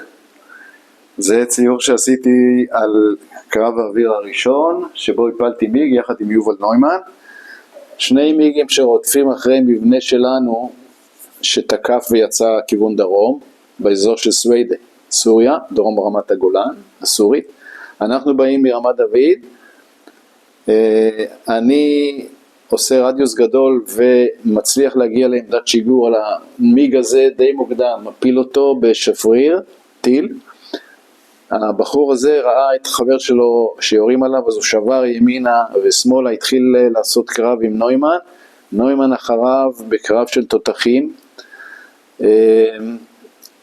מנסה לראות, ובסופו של דבר פוגע, והמיג הזה מתרסק בכיוון מזרח, ושנינו מנתקים מגע חזרה לרמה שלנו והביתה. סך הכל זה היה קרב קל יחסית, לא משהו מסובך, של דקה או 2. הקרב הזה היה קרב קצר ויחסית פשוט, ללא סיכון וללא פחד, אבל התרגשות גדולה, ועשינו באז ונחתנו ולקחו אותנו על הכתפיים, והאנקדוטה של אבא שלי שצלצל להגיד מזל טוב היא בתוך הרעיון, אבל אני אגיד אותה שוב. קיבלתי טלפון ישר שהגעתי לטייסת מאבא שלי, צביקה למזל טוב. אבא, איך אתה יודע? מה, שיש לך יום הולדת היום? אז ביום ההולדת שלי הפלתי מיג, מתנה גדולה. טוב, אז ההפלה הזאת הייתה באמת אחד מהדברים שמעבר לזה שהיה מרגש וזה, אז אני הייתי, נתן לי הרבה ביטחון, שעשיתי מה שמצופה, שטסתי כמו שצריך, שאפשר להפיל מיגים, זה הייעוד של הטייסת, להפיל מיגים. עכשיו, נובמבר 72 זה שנה לפני מלחמת יום כיפור, אף אחד לא יודע כלום שמה שהולך להיות, ואני הוסללתי למסלול הרגיל של כל טייס מבצעי שאחרי תקופה או 2 בטייסת, בדרך כלל 2-3, הולך להדרכה בבית הספר. ואכן אני חושב שבתקופה, מתי זה היה, מציה אולי זוכר, במדרת, עברנו לחצרים. גרנו בחצרים בקיץ של 73. אוגוסט 73. אוקיי. באוגוסט 73 עברנו זאת אומרת הייתי 2 בטייסת, לא, פחות, שנה וחצי, משהו כזה בטייסת. עברנו לשיכון המשפחות בחצרים, כמעט סיימתי קורס מדרת, שבשיכון אני זוכר את האנשים שחלק מהקורס שלי, אבירם כהן ומאיר מוסט, ומי עוד היה שם, כל אחד בטייסת שלו, והתכוננו לזה שאנחנו משתקים בחצרים, חשבנו שנעמי תלמד בבאר שבע, היה לנו כבר בן שנולד, ביום כיפור 72 הוא נולד, היה הבן הראשון שלנו, אבל הקורס לא נגמר, בשלהי הקורס הגיע אוקטובר הידוע של 73, אני זוכר את עצמנו יושבים ביום שישי בשיכון, נוסעים על האש. אצל ויטלסון. יכול להיות. בכל אופן הבשר היה מחנות של מזרע בבאר שבע,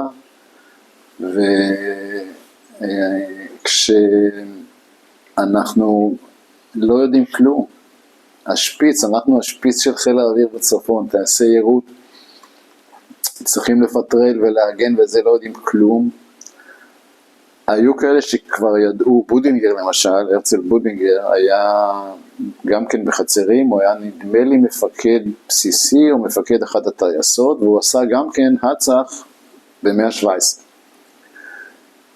אז מפקדי הטייסות ידעו משהו, אבל גם מאוד אמורפי.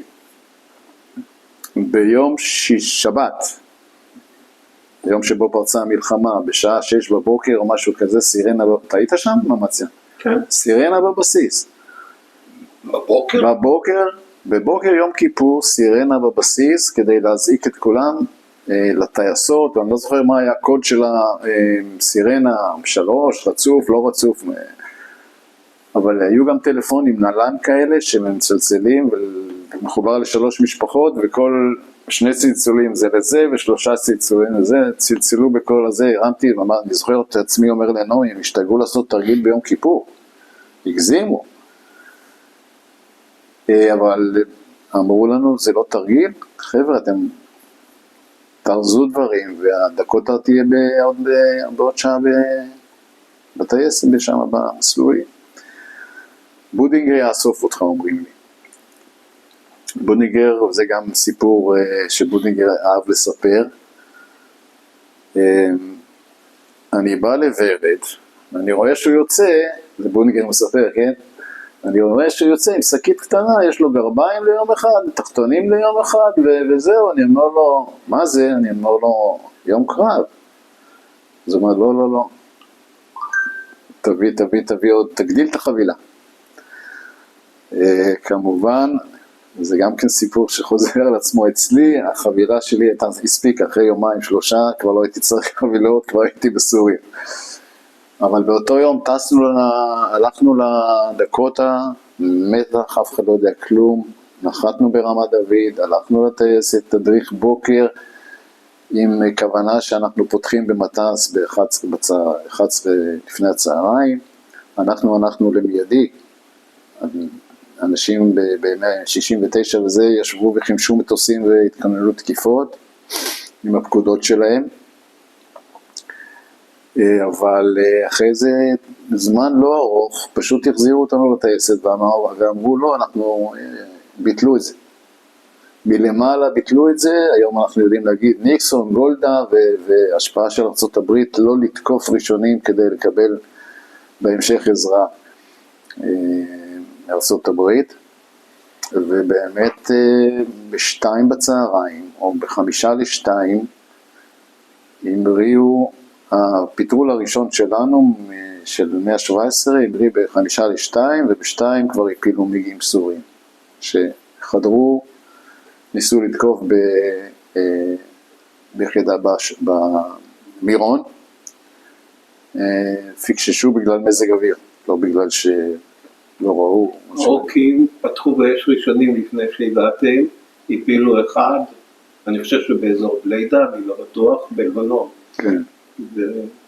אבל זה היה מטס של מטוסים, זה לא היה מטוס בודד. ואיכשהו אף אחד לא הגיע למירון. הטייסת שלנו הפילה אחד או שניים, אני לא זוכר כבר כמה זה היה, אבל זה היה התחלת מלחמה של ברגל שמאל ממש, כאוס לא נורמלי. היה ברור, פינו את השיכון משפחות. נעמי עברה בהתחלה לכפר רופין עם יותם, הבן הבכור שלנו שהיה בן שנה, בדיוק שנה. ובטייסת שלנו, שהייתה טייסת יהוד, בסך הכל המתח היה אמור להיות קצת יותר נמוך, אבל כבר ביום הראשון או השני נהרג בן אדם בקו אוויר, לא חזר. וזה היה נדיר אצלנו שאנשים בטייסת יהוד נתקלים באיזשהו מערב טילים או דברים מהסוג הזה. אז כן, נכנסנו למלחמה לגמרי רגל שמאל.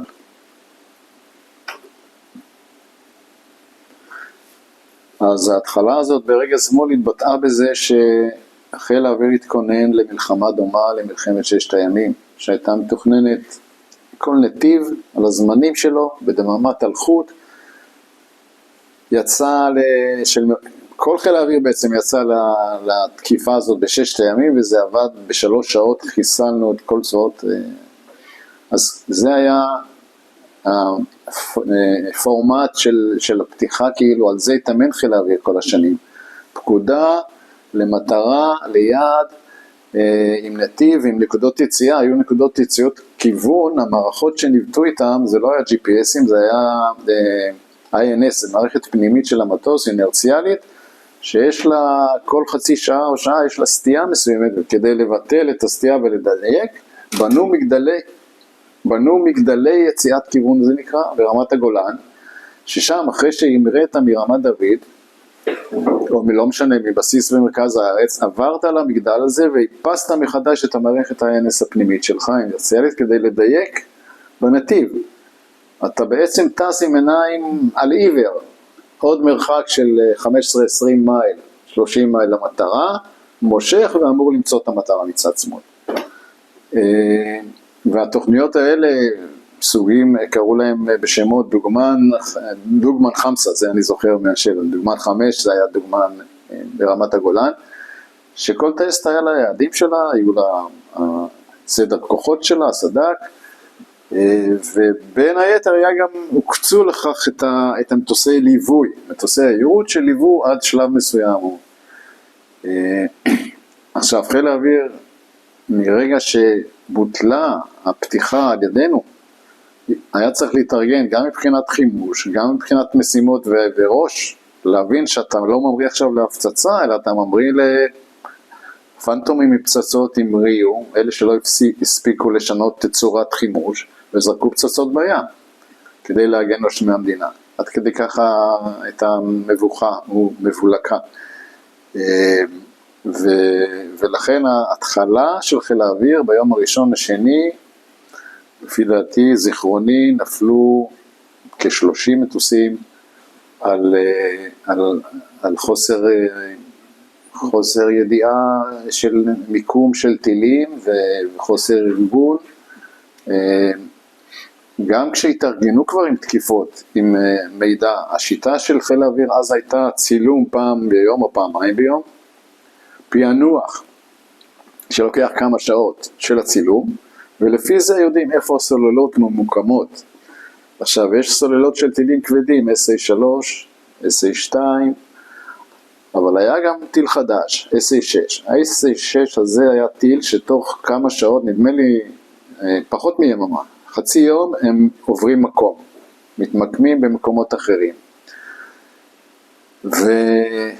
ולצערי, היו חלק מהמטרות שחיל האוויר תקף, זה היו מטרות דמה.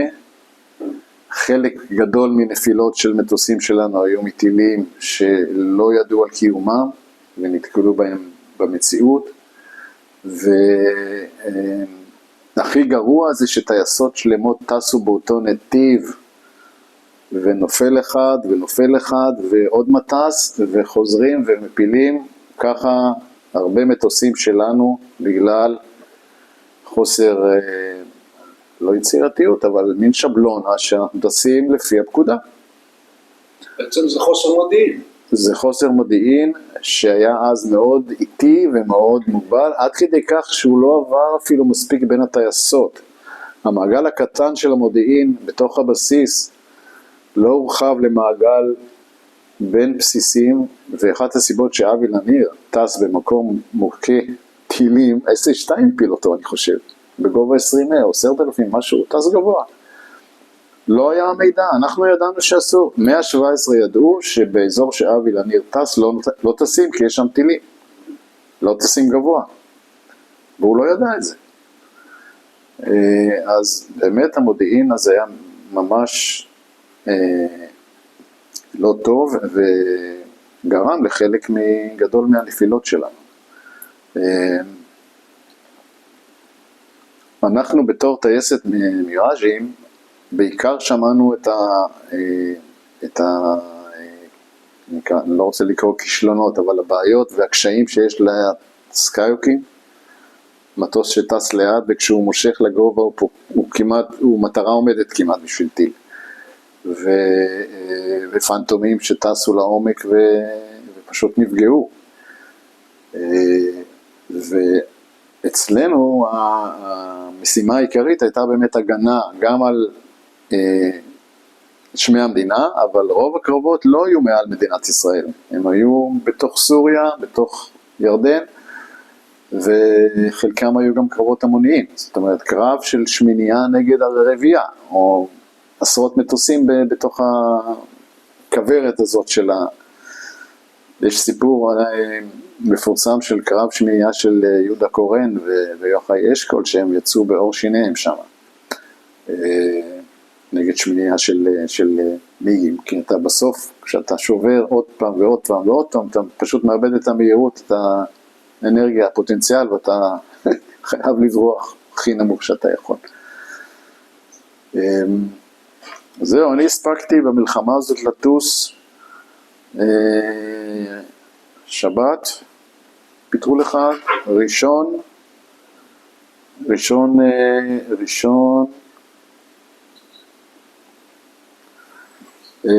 אז כן, כמו שאמרתי, בשבת הספקתי לטוס טיסה אחת, אחרי זה כל יום טסנו בעצם, כל אחד טס 3-4 טיסות פטרולים, שבתוך זה יש גם הסתבכויות, קרבות אוויר והפלות.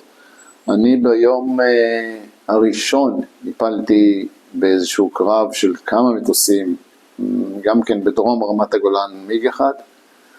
לאחר מכן ביום שלישי, ב9 לחודש, בבוקר, קובי ריכטר ואנוכי טסנו פטרול נמוך, זה נקרא פטרול על המגור, בתוך להסתתר כביכול מהמקם הסורי, ובאיזשהו שלב הבקר אומר, יש משהו, תפסו, תעלו, ראינו, אני ראיתי מיג, אני ראיתי, בעצם שנינו ראינו, הליקופטרים, מ8, למ8 היו שני מנועים מקדימה, זה היה ככה נראה כמו שתי עיניים גדולות, טסים ממזרח למערב לכיוון נפח. זה היה ממש פטרול ראשון בבוקר, שעת בוקר כזאת שעוד כל העשן והמלחמה מתוך הרמה, אתה רואה אותו נורא בולט גם על שריפות שהיו ברמה, וזה היה ממש סוריאליסטי לחלוטין. הודענו לבקר שלא ראה אותם, הם היו נמוכים, ופשוט טיפלנו אותם. אני הפלתי אחד מהם בתותחים, עשינו עליהם, בעצם תאמנו בינינו, לריכטר הייתה תקלה בתותח, אז תקלה ידועה במיראז' חלק מהבעיות של המטוסים האלה, זה הפעלה חשמלית, קפץ שם איזשהו פיוז, אין תותח. עכשיו בשביל להכניס את הפיוז הזה אתה צריך להסתובב, זה נמצא שם מאחור, אתה לא יכול באמצע טיסה לעשות זה, צריך להתרומם וזה, אבל הוא הצליח להפיל אותו, פשוט הוא עשה עליו יף, הוא היה קרוב לאדמה המטוס, הכניס אותו לסליפסרים של המטוס והוא נמרח על האדמה.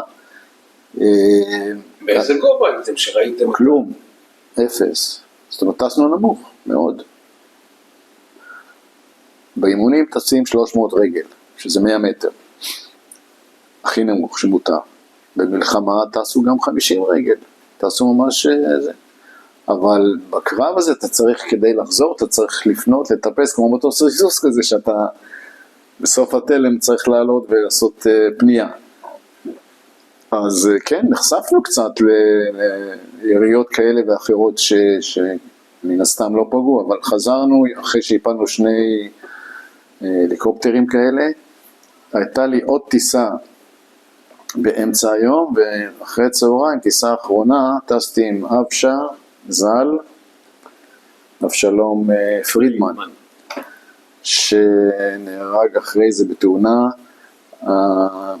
אבל טסנו בפטרול על מגור הידוע, ופתאום גילינו מיג, היה מתח באוויר כי הבקר לא ידע מה קורה, אנחנו לא ראינו, בסופו של דבר ראינו מיג אחד, שהוא כבר קצת מעשן, טס מולנו ופונה מזרחה. והטעות הגורלית של המוביל, שהיה אבשה ואני אחריו, שהחלטנו שאנחנו מפילים אותו. פנינו אחריו, חצינו את הקו, באזור ארוקד שם, בדרום רמת הגולן זה כבר היה, ואחרי שפנינו וחצינו את הקו, החלטנו די מוקדם, אבשה החליט, חוזרים חזרה, לא נשיג אותו. השלחנו, כשאומרים, כשמטוס קרב שמפטרל עם מיכלי דלק כדי שיהיה לו פטרול ארוך, אומרים אוקיי, לך לקרב, תפיל וזה, אז דבר ראשון זורקים את המכלים הנתיקים. אני זרקתי ומיכל אחד לא השתחרר. יש השלכה בחירום, לא עובד. זאת אומרת, נשאר לי מיכל אחד על כנף, שאני צריך את כל הרגל בפנים, ב-500 רגל, בגובה נמוך לטוס. כמובן שזה גרם לי גם בגלל שאני מספר 2, וגם בגלל שאני ככה תקוע עם רגל, ובידון אחד לטוס פחות יעיל וקצת יותר גבוה כנראה. בכל מקרה, התיישרנו כלפי מערב כבר, ואני רואה קיר של נ"מ שאנחנו צריכים לחצות אותו, פשוט יורים באזור של לפני החצייה, כל הקנים למעלה עם נוטבים. וחצינו את הדבר הזה, הרגשתי מכה קלה מאחורה בכנף, אפילו לא פיצוץ, שפשוט דפק צינור הידראולי של ההגה,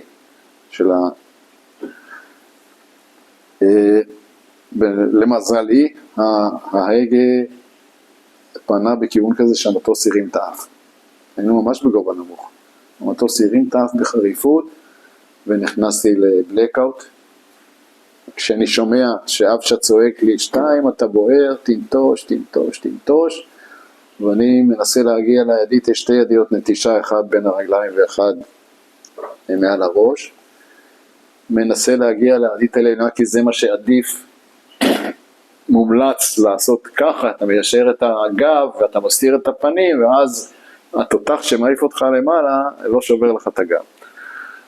לא הגעתי, אז איכשהו הג'י השתחרר, המטוס התחיל להסתחרר, וראיתי, אז כבר נפתחו לי העיניים, ירד הג'י, אז הבלקאוט השתחרר.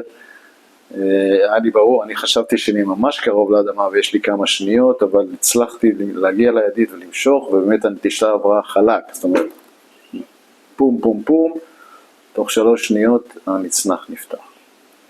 ואני בין שמיים לארץ, המטוס נופל שם באיזשהו מקום, מתפוצץ, ומלמטה יורים. חשבתי שעברנו את הנ"מ, כלומר עברנו לתוך השטח שלנו. אז התחלתי להתארגן, הגעתי לקרקע, גלגול, עבר חלק, לא נפגעתי, ואני רואה חיילים שרצים לקראתי וצועקים, ואני משוכנע שזה חבר'ה שלנו.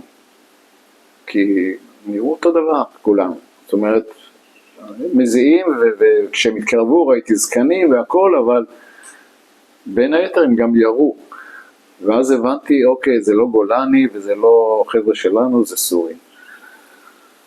ופה יש את הסוויץ' המפורסם שכל טייס, גם מי ששמע סיפורים וגם מי שעשה את זה בעצמו יודע, שאתה אומר אוקיי, אתה מכבה את המוד של הטייס ואתה מדליק את המוד של השבוי. אתה עכשיו בשפל המדרגה הופך לכלי, לכלב מה שנקרא. הרמתי ידיים, הם התקרבו אליי, ניקו את כל מה שאפשר, מה ששווה משהו מהסרבל שלי, איזה עט ואיזה פנס ואיזשהו, אני יודע משהו, לא זוכר, טיפות עיניים, מה שהיה לי שם, דיסקית, שעון. בעצם שופטים אותך חיילים. חיילים, ואז, לא, זה היה ממש, לא היה שם יישוב אזרחי בכלל, אני חושב שעד היום אין שם. בדרום, באזור של תל קודנה, הוא דרום מזרחית לתל פאריס. אבל לא, עשיתי שם פעם סיור, לא ראיתי שם, זאת אומרת, הסתכלתי, אין שם מישהו. הגיע קצין, בדיעבד אני חושב שזה היה סג"ם או משהו כזה, כי אצלם הפלאפל זה סג"ם, נכון? כן. אוקיי. חשבתי, וואלה, רב סרן. הרחיק אותם, ואני כל הזמן עם עיניים פתוחות והכל, מנסה לדבר איתי ואני לא מבין, ואז פתאום ממש מהסרטים מגיע אופנוע עם סירה. אופנוע, נהג, אחד יושב בסירה, זורקים אותי לתוך הסירה, הוא מתיישב עליי ונוסעים מזרחה. אופנוע עם סירה. לימים למדתי שהסורים בשביל דממת אלחוט השתמשו בשליחים על אופנועים, להעביר מסרים. הם לא רצו לדבר בקשר, היו כמה אופנועים כאלה ברמת הגולן שנסעו ממקום למקום. לקחו את הרץ הזה, שמו אותו ולאוהל פיקוד שנמצא כמה קילומטרים מזרחה שלהם, ואני מריח את הריחות של המלחמה, אבק שריפה, שריפות, זהה, כל הדברים שיש סירחון של מלחמה, ומגיעים לפיקוד הזה כשאני כבר, מה שנקרא, מבין שאני לא חוזר היום הביתה. מגיעים לאוהל הזה ושם יש מישהו שמצליח לתקשר משהו באנגלית, אבל די מוקדם שמים לי פשוט, סוגרים לי את העיניים, קושרים לי את הידיים, נותנים לי כמה פליקים, מדווחים בטלפון, מגיע קומנד קאר, אני חושב שזה היה שעה או אולי יותר או פחות, שזורקים אותי על קומנד קאר, ואני שוכב שם מעליי כמה, 2-3 חיילים, כל מקום שעוברים, התלהבות של החבר'ה שעוברים לידם, סיירת זה, איך אומרים, טייס, טיירת, כן, צעקו שם, אבל הקפידו שלא יחטפו אותי ולא ירביצו לי ולא זה, אבל בשלב מסוים אני החלטתי שאני עושה את עצמי מעולף, העיניים שלי היו סגורות, זה חלק, דרך אגב לא תמיד חיסרון, לפעמים זה יתרון שאתה לא רואה. וניסיתי לספור או להבין לאן מגיעים או כמה זמן נוסעים, אבל באותו יום הגעתי למקום שעד היום אני לא יודע מה הוא היה.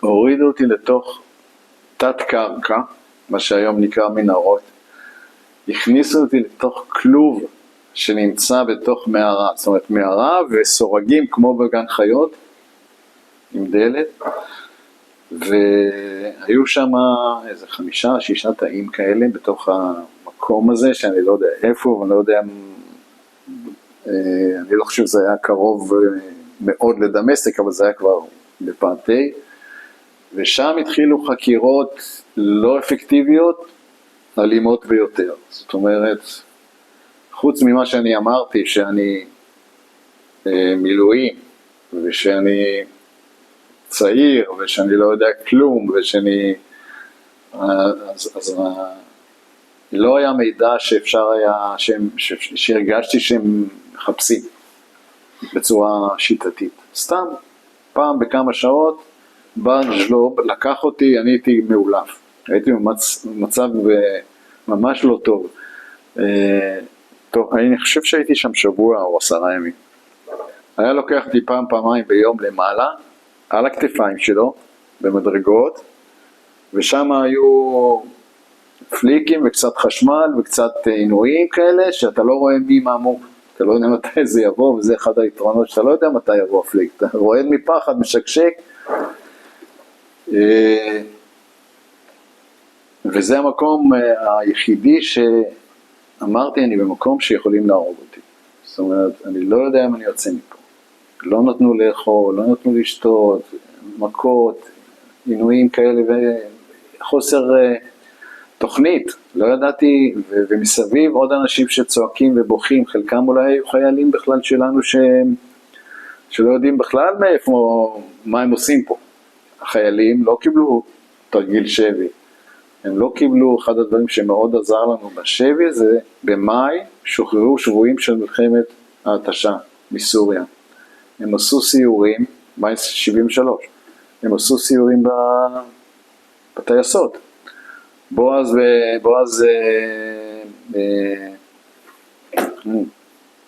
פיני נחמני, גדעון מגן ובועז שברח לי השם משפחה שלו עברו בין הטייסות וסיפרו איך נראה בית סוהר, סיפרו מה עושים לך, סיפרו שפעם בחודש עושים באופן רוטיני כזה שיפור, פעם נותנים לך בגד, פעם נותנים לך מקלחת, פעם נותנים לך סמיכה, פעם בחודש. וזה חזר אצלנו גם. וידענו מה זה אומר, זאת אומרת, תתכוננו לאפשרות נפשית שניפול. חיילים מסכנים פתאום מוצאים את עצמם בכלוב כזה, אני לא קניתי לעצמי גם, כי אני הייתי גם כן בשפל המדרגה שם. על כל פנים, אחרי הימים האלה שאני לא יודע מה הם היו, זה מחוץ לסיפור בכלל, כי אני לא יכול בכלל לתאר מה זה. מיסו אותנו אני אומר אותי, אני לא יודע מה עם האחרים, ולקחו אותנו למקום חדש בתוך דמשק, כנראה מטה חיל האוויר.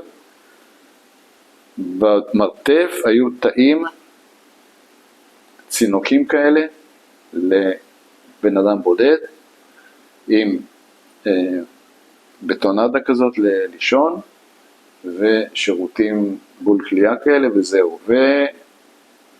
דלת עם 3 חורים קטנים לעברור ולשומר שיסתכל. וקראנו לזה, זה התאים עם החורים העגולים, ככה זה נקרא בברנצ'ה של השבועים שהיו שם, היינו בערך 8 שם, הספקנו באחת ההזדמנויות, בין לבין, אחד השומרים יצא מהמסדרון לצעוק צעקות, הראשון שהיה לו אומץ לצעוק, כי הוא כנראה לא יכול היה כבר לסבול את הכאבים, זה נוח הרץ. נוח הרץ היה קטוע רגל. לפני שלקחו אותו לבית חולים, הוא היה בבית סוהר. רגל שאוטוטו נקטע. והוא צעק מה אמרו, והצלחנו לצעוק שמות. ושם שמעתי פעם, ידעתי שאבי ברבר נטש כי הוא היה בטלוויזיה, שמעתי על כמה שמות חדשים שהיו שם, שלא ידעתי שהם זה, אבל ידענו, כל אחד אמר מאיפה הוא, איזה טייסת הוא, ומתי הוא נפל, ותוך כמה שניות השומר נכנס וזה נגמר. מאז לא דיברתי 4.5 חודשים עם אף אחד, מכוחותינו מה שנקרא. שם החקירות היו מאוד מסודרות, כאילו הרגשתי שחיל האוויר שלהם חוקר או משהו כזה, כי שאלו שאלות ספציפיות, מקצועיות, גם על המטוס, גם על הטייסת, גם על הבסיס, גם על הזה, ואני, אפשר להגיד, נהניתי מפריבילגיה שבועז איתן, היה שם לפני כמה חודשים, טס על מיראז' ב-117, מה עוד אני יכול לחדש להם? על המטוס בטוח לא, על מערכות נשק לא, אולי פקודות, אולי דברים כאלה שבועז לא הכיר, ודברים שגם אני לא הכרתי, כי החשיפה שלנו לפירוט של דוגמן 5 והדברים האלה הייתה מינימלית. זאת אומרת, לא, פקודות בטייסת 117 היו יירוט, הגנת שמי המדינה, וליווי של משימות מסוימות לעומק. אז מבחינה זאת הבנתי שגם אם אני אגיד את כל מה שאני יודע, המדינה לא תיפול. בילינו שם שבועיים, 3, אולי חודש, לא זוכר, ואז באה העברה למקום שהיינו בו הכי הרבה זמן, זה הכלא המרכזי בדמשק, כלא אל-מאזה, כלא צבאי. הכניסו את כל הקצינים למסדרון של תאים בצינוק, היו שם 20 ומשהו תאים, אחד ליד השני ברוחב של ככה שאפשר בקושי לתפוס את היד, ובאורך של הגוף, אור 24 שעות, חלון היה גבוה ואפשר היה לדעת אם יש יום או לילה, צעדים במסדרונות ופתיחת דלתות ורעשים נוראים של כלא צבאי וריחות כמובן. זה קצת הזכיר את תרגיל שבי, וגם הזכיר את הסיפורים של השבויים שבאו, בועז איתן וגדעון מגן ופיני סיפרו סיפורים בטייסות, וזה היה די דומה למה שהם תיארו, אבל כל אחד עם הסיפור האישי שלו, איך הוא לקח את זה, זה כבר נתון יש הרבה ורסיות. אני בכל אופן נזרקתי לתא קיצוני על יד הקיר, על יד הקיר החיצוני של הכלא, הייתי סמרטוט גמור, מעולף, ערום, עם תחתונים או משהו כזה, חבול, וכאן התחילו סדרה של עינויים וחקירות מסודרות במשך חודש, חודש וחצי, שכללו ערבה וכללו חוסר שינה וכללו פלקות ומכות וחקירות, שאחד מהדברים שהכי מפחידים היו לראות את האנשים, או לשמוע, לא לראות, לשמוע אנשים מוצאים מיטה, רעשים של גרירה, יללות, זה לוקחים אותם למטה ואתה יודע שעוד מעט זה מגיע אליך, דלתות נפתחות, גרירות, צעקות, ככה יום ולילה, וכשזה מגיע אליך זה הכי מפחיד, אבל לפחות זה כבר הגיע. אז באמת שמים, כל יציאה דורשת לשים שק שחור על הראש, לא יראו אותך, אתה לא רואה כלום, גוררים אותך במדרגות, תקופה מאוד מאוד קשה מבחינה פיזית, וגם מנטלית היה צריך מי שרצה לתחקר, או ללמוד מחקירה לחקירה, או לזכור מה שהוא אמר, והפרטים שהוא מסר, ואחד הדברים שאני זוכר שהם חקרו ושאלו שמות, ואני לצורך השמות האלה לקחתי בשביל לזכור, ידעתי שבהתחלה משקרים, ואתה צריך שמות בדויים וכל מיני, אבל איך זוכרים? אז לקחתי את השורה הראשונה בקיבוץ שלי, בלוחמה, זה מפקדים. בשורה השנייה זה סגנים. בשורה השלישית זה גף טכני, ואני לא זוכר בדיוק מה, אבל האנקדוטה פה. הם היו משמיעים כל הרם מקהיר, כמו שהיה פעם, בעברית, היו משמיעים נאומי שידורי רדיו, הפחדה או תעמולה, ובין היתר הם היו קוראים, אתה הטייס ככה וככה, שמות שנתנו להם שם, אנחנו מחכים לך, צבי ורד סיפר שאתה ככה וככה, והשמות של הטייסים שמחכים להם, או המפקדים, זה היו השמות של השורה הראשונה, זה היה אברהם צורף, חיים גרינגולד, מיכאל ברוט, כל השמות של השורה הראשונה שגרו בלוחמה, וזה הקל עליי לזכור, אבל אחת החברות בכפר אופין, בת גרעין, חנה שמעה, זה היה באחד בלילה, שמעה את השמות האלה ברדיו, היא הבינה שזה אולי סימן שמישהו שם נמצא מלוחמי גטאות, אולי זה צביקה. וזה היה פעם ראשונה שאיזשהו תיעוד של נפילה, אני נפלתי, לא ידעו, נטשתי, לא ראו, לא דווחתי כנהדר במשך תקופה.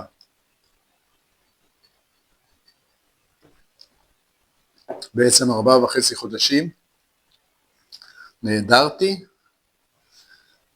עד שהגיע הסכם הפסקת האש והעברת רשימות, ואז הגיעו רשימות שקיסינג'ר העביר לארץ, והשם שלי היה שם כשבוי, הייתה שמחה גדולה בבית. יהודה קורן, מפקד הטייסת עד היום, כל פעם שהוא נפגש עם נעמי, הוא אומר, בואי תני את החיבוק שנתנו אז, כשהודעתי לך שהוא חי, הוא נמצא. מאוד מרגש. אבל התקופה הזאת הייתה קשה מבחינה פיזית, חודשיים ראשונים מאוד מאוד קשה גם מבחינה פיזית, אבל הקושי האמיתי היה נפשי.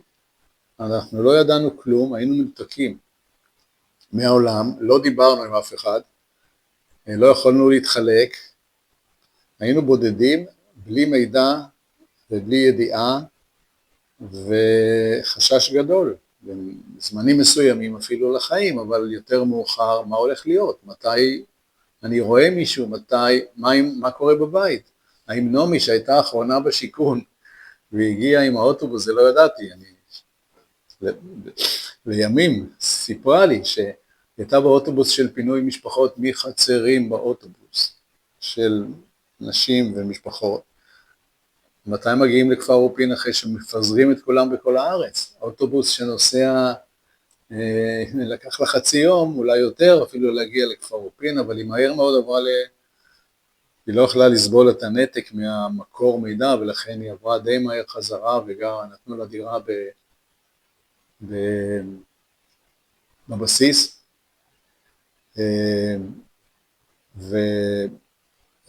אז היא ויותם עברו די מוקדם לבסיס. והמחשבות האלה של מה קורה, איך נגמרה המלחמה, לא ידעתי, נפלתי ביום ב9 לחודש, מלחמה נגמרה ב21 לחודש, לא ידענו שום דבר. המחשבה שהמלחמה נגמרה הייתה רק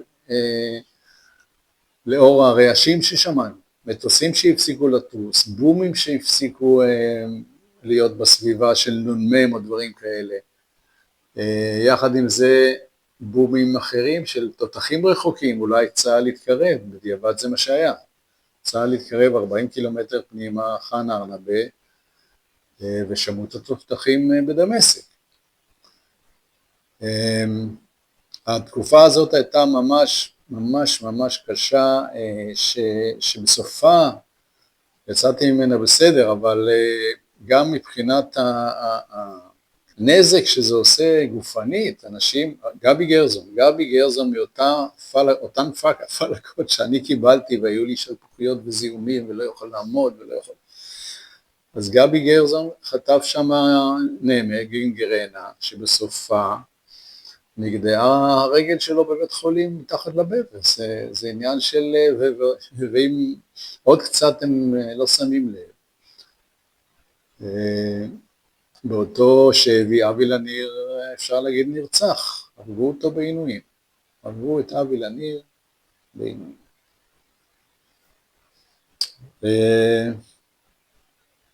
אחרי תקופה של חקירות מאוד אינטנסיביות של חודש וחצי באלמזה, ששם כל פתיחת דלת בלילה ויום ורעשים, זה היה ממש טירוף.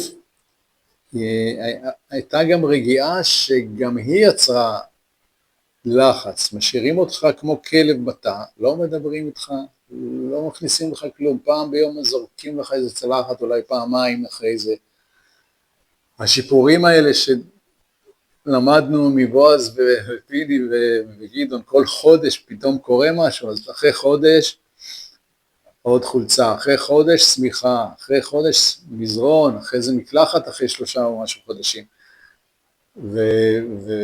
וחלק מהאנשים ראיינו אותם באמצע התקופה לטלוויזיה, אז לקחו ונתנו להם תספורת ותגלחת וזה. אבל זה שמשאירים אותך לבד בתא זרוק בלי מידע ובלי ידיעה, משהו לא קל, בהחלט לא קל. אני חוזר לתקופת הבידוד הזאת שהייתה באמת תקופה קשה ביותר של התמודדות נפשית, לא הייתה התמודדות גופנית רק, כי לגוף איכשהו, למרבה הפלא, הגוף מתרגל. גם לפלקות, אם לא פוצעים ולא הורגים ולא קוטעים לך רגליים, אבל גם למכות, ואפילו למכות חשמל, למרות שאתה עם ברדס על הראש, ואתה לא יודע מתי זה יבוא, ותולים אותך עם חבל, וכל מיני המצאות, לדברים האלה, אחרי שאתה לומד, ואתה חווה את זה יותר מפעם אחת, אז איכשהו זה לא הפתעה, וזה לא כל כך נורא כמו העינוי הנפשי של הבידוד, שאתה לא יודע מתי הוא נגמר, ואתה לא יודע כלום מה קורה, ואתה לא יודע אם הרעש שאתה שומע, זה רעש שאומר, אוקיי, עכשיו מוציאים את כולם, או עכשיו מוציאים אותך, או כמה זמן זה יהיה. למזלי, אני לא יודע, הייתה איזו תקופה, זה קרה בדיוק בתקופה שהייתי בשפל גופני נוראי, שהתשלתי ולא שתיתי, והתייבשתי, והתא שהיה קיצוני על יד הקיר של הכלא התמלא בחורף במים, היה חורף קר, לא יכולתי לשכב על הרצפה, לא יכולתי, איכשהו בלילה שמעתי דפיקות, או דפיקות מהסוג הזה של ממש חלש, אבל חוזרות על עצמן כל הזמן. וזה היה רוטיני, וזה היה הרבה שעות והרבה זמן, ולא יודע כמה זמן לקח לי ולברבר, שהיה שכני לימים, הבנתי שזה אבי ברבר, אבל התחלתי לספור את מספר הנקישות, והסתבר שאנחנו מדברים בגימטריה. א' זה 1, ב' זה 2, 3, ג' זה 3 וכן הלאה.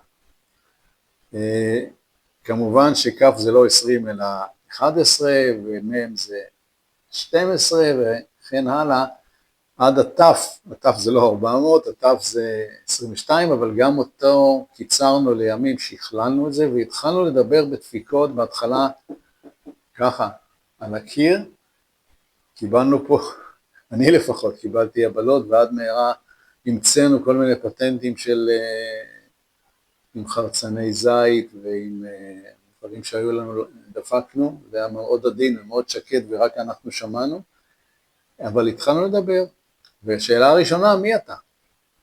והמי אתה הראשון שלי מגלה שאבי ברבר, מעבר לקיר. עכשיו, אבי עשה גם מסלול דומה, הוא הלך לנחל, גרעין נחל, איפה הוא היה?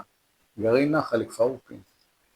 אבי הכיר את אנשי כפר אופין לפניי, את אבא של נעמי הוא הכיר לפניי.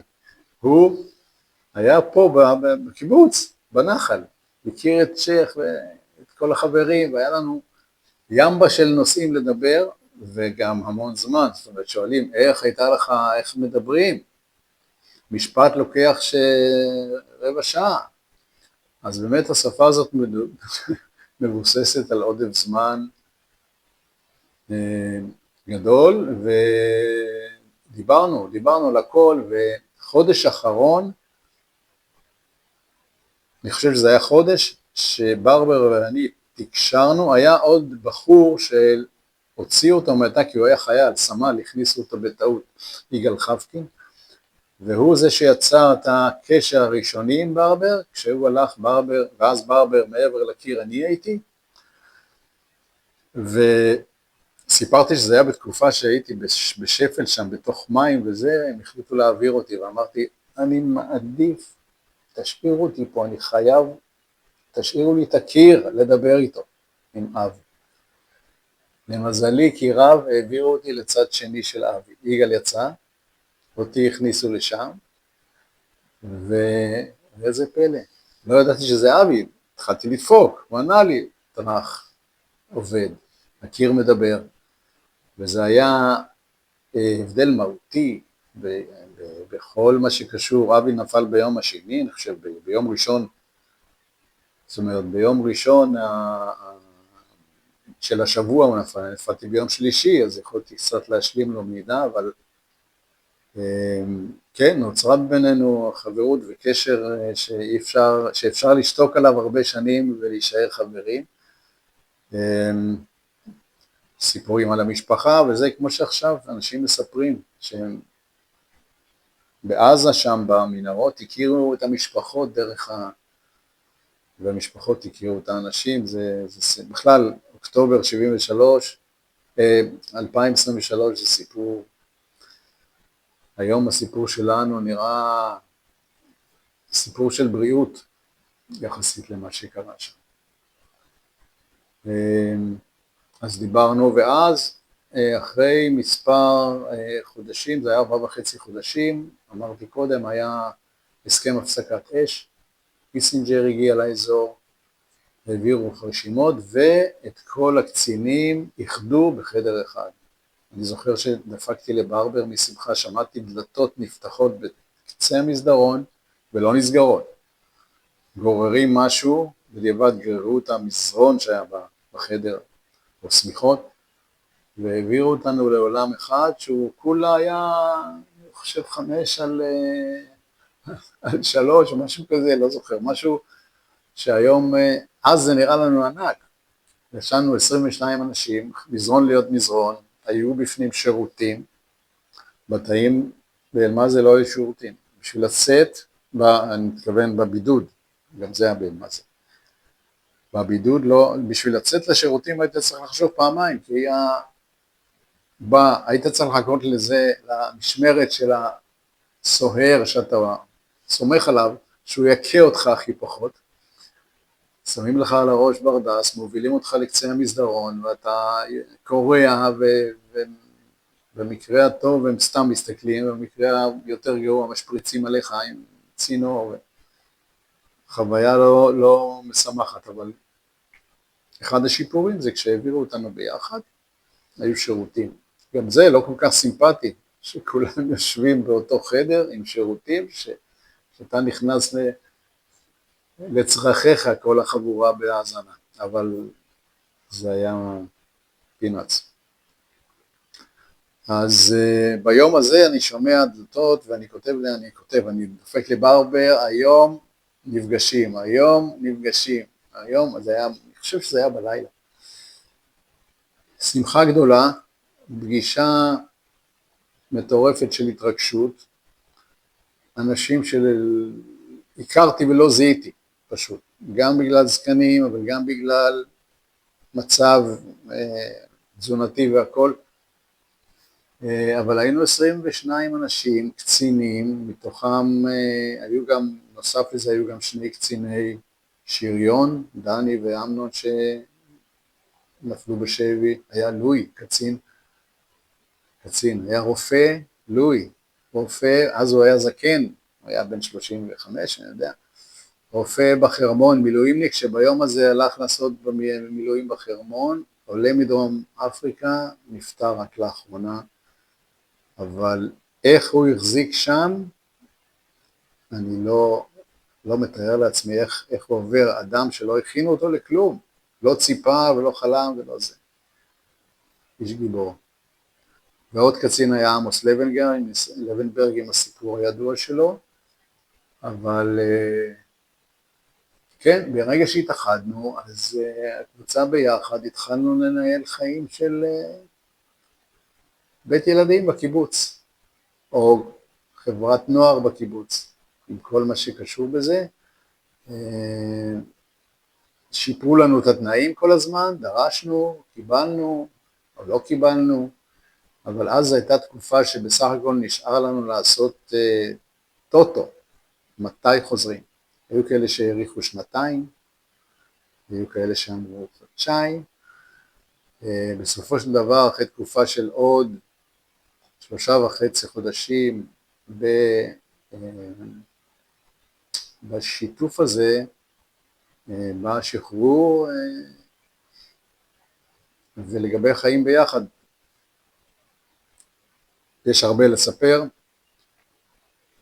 היה ממש תקופה של ריפוי, תקופה שבה חזרנו כאילו לחיים. אני יודע שאנשים שחזרו ממצרים אחרי חודש או חודש וחצי בצינוק ישר הביתה, היה להם משבר הרבה יותר קשה. לנו יחסית, המעבר דרך התקופת החלמה הזאת בקבוצה חברתית, תרבותית, עזרה מאוד.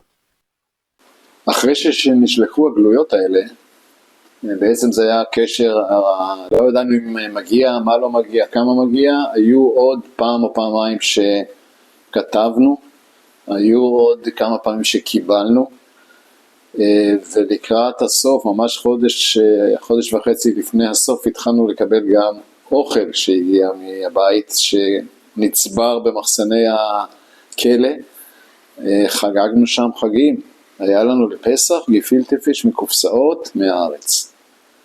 עמוס לבנברג היה האיש הדת שלנו, הוא היה דתי, שזכר כמובן את כל הדברים, כתבנו שם הגדה, גם הומוריסטית מקומית, נפל בחלקי לכתוב את ספר הטייסת של הכלא, טייסת אלמזה. היה לנו חצי עיפרון הזה, גירדנו איזשהו בלוק, איכשהו הצלחנו, וכתבתי בכל התקופה שאנחנו ביחד, כתבתי ספר טייסת אלמזה, מין בלוק כזה עם איורים וציורים, גבי גרזון צייר לנו שם כל מיני דברים, עשינו קלפים ושף מסבון וכל מיני פעילויות של פשוט להחזיק את הקבוצה. הספר הזה דרך אגב הגיע לארץ, החוברת הזאת גלגלתי אותה באינסטינקט לקראת הסוף, כשבועיים או 3 לפני הסוף, כשהיה כבר ברור שהולכים, היה איזה רמזים, לא, אף אחד לא אמר לנו אתם מחר באים, לקחו את הפצועים לבית חולים, הם נעלמו, החזירו אותם אחרי 2-3 עם פרוטזות, עד אז הם דילגו, כל אחד קיבל פרוטזה, כדי ואז היה ברור, אוקיי, מכינים אותם, ואכן השבועים חזרו שבועיים לפני כולם, אמרו להם להתארגן, וזה אני איכשהו באינסטינקט, לקחתי את הבלוק, קיפלתי אותו, הכנסתי את זה לתוך הפרוטזה של נוח הרץ. הם עשו חיפוש יסודי על גופנו, כדי שלא ניקח מהכלא כלום, לא עפרונות ולא ניירות ולא מכתבים ולא ספרים ולא שום זכר, לא יודע למה, מה אכפת להם, אבל החוברת הזאת הגיעה בשלום. ולימים יזם גור ישראלי שהיה איתנו, יזם הדפסה שלה, ויש חוברת כזאת שמתרוצצת בחיל האוויר, וגם יש לי כזאת בבית אחת, יש לי גם את המקור שכתבתי, וזה בהחלט תיעוד כאילו די אמיתי ואותנטי מהקבוצה ביחד. אז זאת החוברת המודפסת, אבל יותר מעניין זה המקור. יש פה אלבום של כל השבי שלי. אז החוברת המקורית, כתבתי אותה על בלוג בכתב יד, כל יום אירועים מהכלא ומההווי של האסירים השבויים בכלא. פה זה הראשון, השמות של כולנו, מאיזה טייסת ומאיזה מתי נפל ומה עשה וכן הלאה, איך נפגע ופה.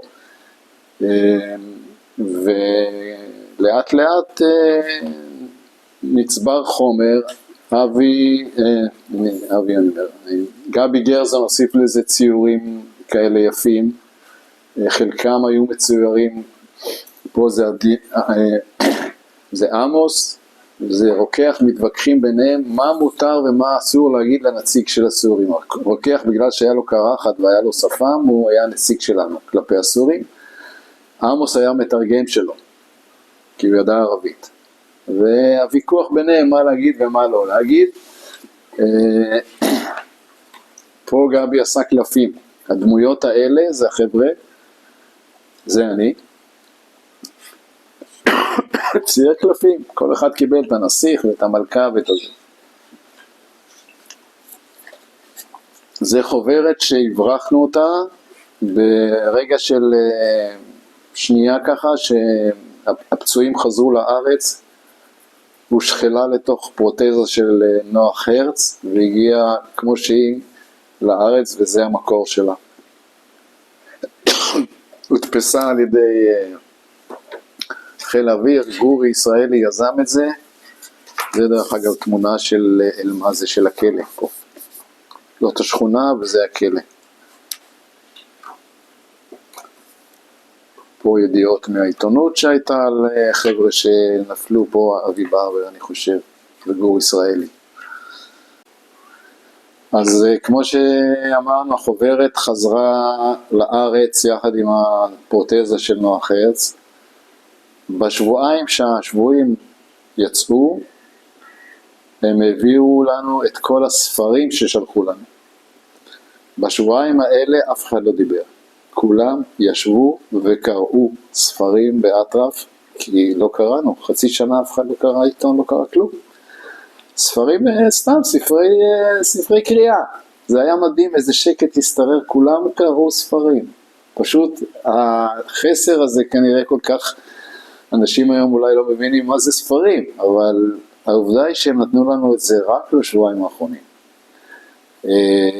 והיה ברור שאנחנו כבר חוזרים, ובאמת אחרי שבועיים אמרו לנו, היום אתם מקלחת, מחר אתם הביתה. אוקיי, שחרור, שמחה גדולה. רגע לפני השחרור, מינויים פיזיים, ברור שכולכם עברתם. היו גם מינויים נפשיים או פסיכולוגיים, זאת אומרת שניסו למכור לכם איזה סיפורים, כדי שתיכנסו ללחץ, או כדי שתספרו דברים שממכות לא סיפרתם אותם. לא זכור לי שעשו לי תרגילים. כן, הייתה בדידות והיה חוסר מידע והיה חשש גדול למה שקורה, אבל לא זוכר שמישהו בא ואמר לי, אנחנו בקריית שמונה, או אנחנו אין לך מה זה, הסגנון הזה. לא זוכר תרגילים מכוונים כאלה. לא חושב שהיה לנו. על כל פנים, השבועיים האחרונים קראנו ספרים, והשחרור זו הייתה התרגשות בלתי, אי אפשר לתאר את זה בכלל, שפתאום נותנים לכולם טרנינג חדש, ביגוד חדש אחרי מקלחת, עושים לנו חיפוש בכל הגוף, כמו שאמרתי קודם על זה, ויוצאים לאוטובוס עם עיניים פקוחות, מהכלא, דרך דמשק לנמל תעופה, בינלאומי של דמשק, שם מחכה מטוס של הצלב האדום, ונכנסים כולם, החיילים, פעם ראשונה שנפגשנו עם החיילים, לא הכרנו כמובן, ומשם טיסה ישר לשדה התעופה בלוד, אז זה היה. כמה היו סך הכל השבועים? היינו שם, אני חושב 65 או משהו כזה. 40 ומשהו חיילים ועוד 20 קצינים. קבלת פנים בשדה תעופה, גולדה, דיין וזה, אני זוכר שוב, אבא שלי, הוא היה, חסמו בפני הקהל את המעבר אלינו, אל כבש המדרגות, וכמובן שאנשים התקרבו ורצו כבר לחבק וזה, אבא שלי עבר מסביב, עלה מצד שני המטוס, קרא לי, צביקה, בתוך המטוס, התחבקנו בתוך המטוס. הוא היה מין...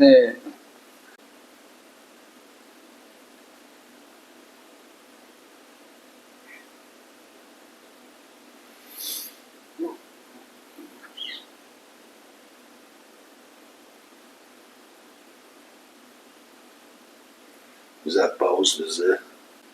כן, אבא שלי תמיד היה מגיע למקומות לפני, איכשהו נפגש איתנו בכל מיני מקומות כמו, לא סיפרתי על 6 הימים, כשהיינו ברכס אלומות בתוך שוחות, שכיבה עמידה, פתאום הוא צץ עם האוטו שלו.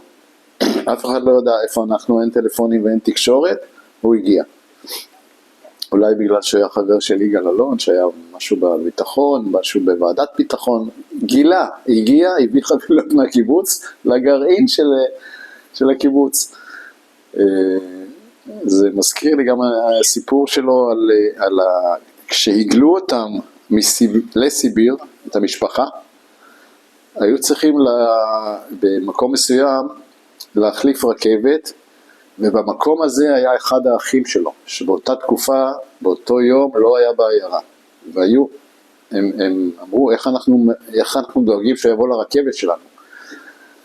בתחנת רכבת, כשהרכבות עצרו לכמה דקות, הם עברו בצעקות, זה הבן הצעיר שהיה אז בן, אני מניח 15 או משהו, והצליחו איכשהו למצוא אותו בתוך הבלגן הזה, ולהשחיל אותו דרך החלון לרכבת שלהם, כל זה בדרך לסיביר, הצליחו לשמור עליו.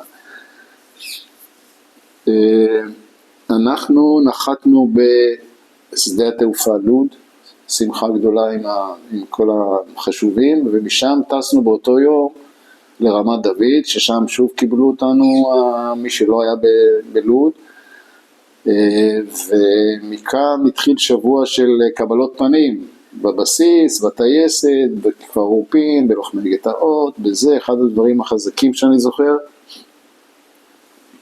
שאנחנו באים ללוחמי גטאות.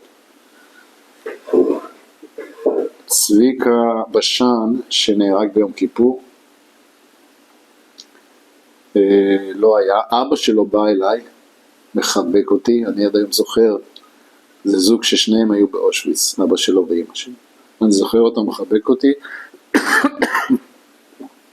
המספר הזה על היד שלו, הוא אומר לי, צביקה, אנחנו נורא שמחים שחזרת, ואני יודע שהבן שלו לא חזר, וזה ממש, ברגע שאני, אחד הדברים שאני הכי זכורים לי מהחזרה שלנו לארץ. אחרי הפסטיבלים של השבוע הראשון, מה עושים? אני אמרתי, אני חוזר לטייסת. בדקו אותי בזיכרון, עבר. אני לא זוכר אם היה ירפה או לא, יכול להיות שגם היה, עבר. בסדר, חוזר לטייסת. בא לטייסת, ואני זוכר אחד הדברים שהפתיע אותי, אני רוכס את האוכסן של הג'יסוס, של חליפת לחץ, ואני מרגיש משהו לא רגיל, ואני שואל, תגידו, מה לא בסדר? אני מרגיש שזה, אומרים לי, הריצ'רד שאצלך הפוך. זאת אומרת, במקום שהידית תהיה בצד הימני, בצד השמאלי.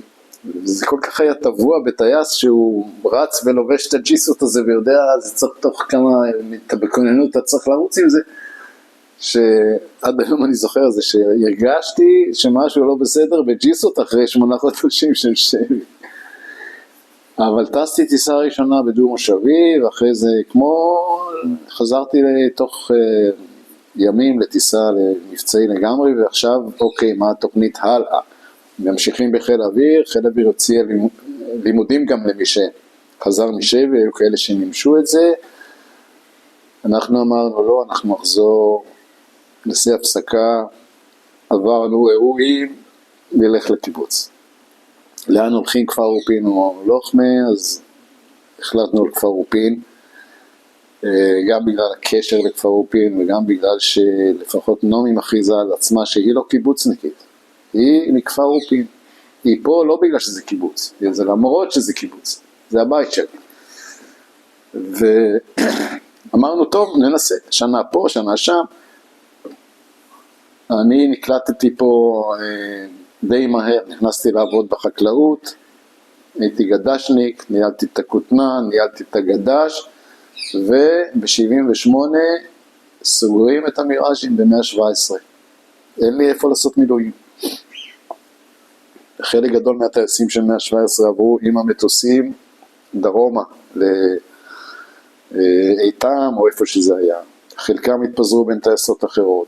חלקם הציקו לטוז, ואני אמרתי, לא יכול להיות, אני חייב להישאר ברמת דוד.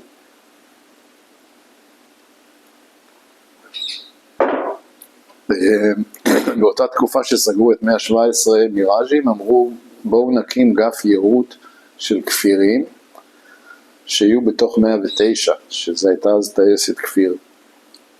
כבר לא סקייוקים, זה היה כפירים. והגף יירוט הזה, ניקח את המילואימניקים שהם בצפון מ-117. הלכתי 4 חודשים בטייסת, הסבה לכפיר, המשכתי לעשות מילואים על כפיר קנארד ב-109. נשארתי ברמת דוד, ואז ב-80 מגיעים ה-F-16 לארץ, מחליטים להקים את 117 F-16, ואני רוצה להישאר ב-117. למזלי רז זאב ראה בזה חשיבות שיבוא מישהו מהדור הקודם, בטח דוגמה כזאת של לוחם שחוזר מהשבי וחוזר, רצה שיהיה כזה דבר בטייסת ואמר בוא לטייסת.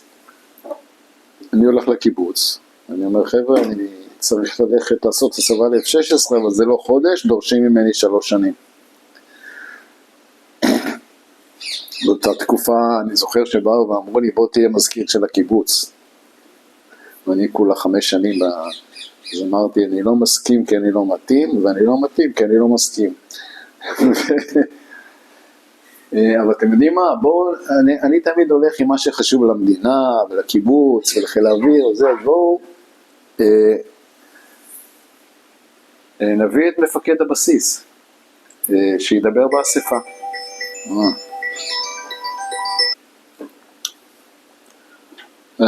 אז רציתי ללכת להישאר ב-117 וביקשתי, אוקיי, הודעתי בקיבוץ אני יוצא ל3 שנים, אבל צריך אספה, שיאשרו שנת חופש, אתה לא יכול לעזוב פתאום קיבוץ, יש לך פה בית, יש לך,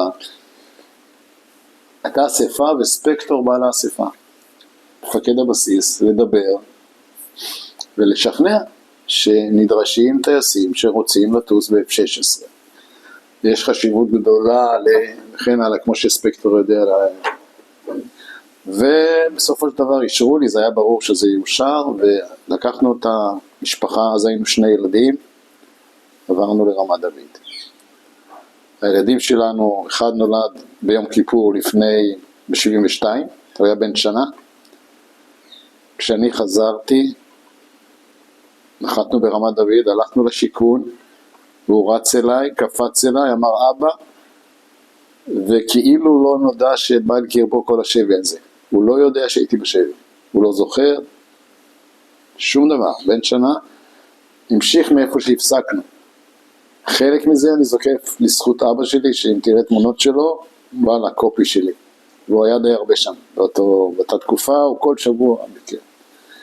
אבל ממש הילדים שלי לא שמעו, כמו שאמא שלי לא דיברה שום מילה, גם אני, הם לא שמעו, זה לא היווה, אצלי בצדק, אצלה אני לא יודע, אבל על כל פנים, עברנו לרמת דוד, עשיתי הסבה ל-F-16, נשארתי בטייסת אחרי האימון, אחרי שנהייתי מבצעי, שוב עלתה הדילמה, מה אני עושה? אני הולך להדרכה, אני הולך לטייסת אחרת, אני הולך ללימודים, בקיצור, בסופו של דבר הצלחנו למרוח 2.5, אני אומר למרוח כי התפקיד שמצאתי לי יחד עם מפקד הבסיס, או מפקד הטייסת תעופה שם, זה משהו לא חיוני ביותר, העיקר שאני אמשיך לטוס ב-117 ולהשתחרר ולהיות, הייתי המילואימניק הראשון של F-16, גם זה יש לי תמונה, ברכות של כל הטייסים של הקורס הסבה הראשון בטייסת, שקדי וחבר'ה כאלה, למילואימניק הראשון. וחשבו שאולי זה קשה להיות מילואימניק ב-F-16 וכן הלאה, אבל הסתבר שזה מטוס שהוא די ידידותי, בסופו של דבר הוא ידידותי והוא מאפשר פעם בשבוע לטוס, זה מצוין. כשחזרנו מרמת דוד, אחרי 2.5 וזה, עברתי לעבוד במפעל. הייתי שקוע שם 24/7, מפעל של הקיבוץ ייצרו פרופילים מ-PVC, מפלסטיק. הייתי מנהל ייצור, ואחרי זה מנהל פיתוח, ואחרי זה מנהל מפעל, ובסופו של דבר יצאתי כשאמרתי, זהו, אני לא יכול יותר להמשיך ברוטינה הזאת של 20, הייתי 17 שנה, 15 שנה במפעל, ואמרתי אני רוצה ניקוי ראש, החלום שלי זה ללמוד קולנוע, והלכתי ולמדתי קולנוע על חשבוני, זה נעשה הייתה מכללה בגבעת חביבה, יש עדיין גבעת חביבה, והיה שם כל הקטע של הוידאו והטלוויזיה היה של התנועה, שהחליטו להקים בית ספר, הביאו את מיטב המורים, וגייסו מחזורים של תלמידים, למדתי שם 2 עם מיטב אנחנו רואים נדב לויטן ומיכל לבנה וכל מיני שמות בברנז'ה. ורצה הגורל שאחרי שאני חשבתי שאוטוטו זה הופך להיות גם המקצוע שלי, לעשות סרטים. אבל התחום שבו אפשר היה לעסוק בפריפריה זה סרטי זיכרון, זה סרטי תדמית, זה סרטי טבע אולי, ולא היה מקום בטח בגיל שלי שאני אתחיל מרפקים וזה, והופיעו אלה. הופיעו הדיסקים, והופיעו ה-CD, והופיעו המצלמות, כל אחד פתאום זה. אז היה ברור לי שאני, את הסרט היחיד, הטוב שעשיתי, שהוא סרט הגמר במכללה, שהוא גם קשור לנושא הזה, שהוא מבוסס על הקשר בין אב לבן, שמתחילים בדפיקות בין השירותים.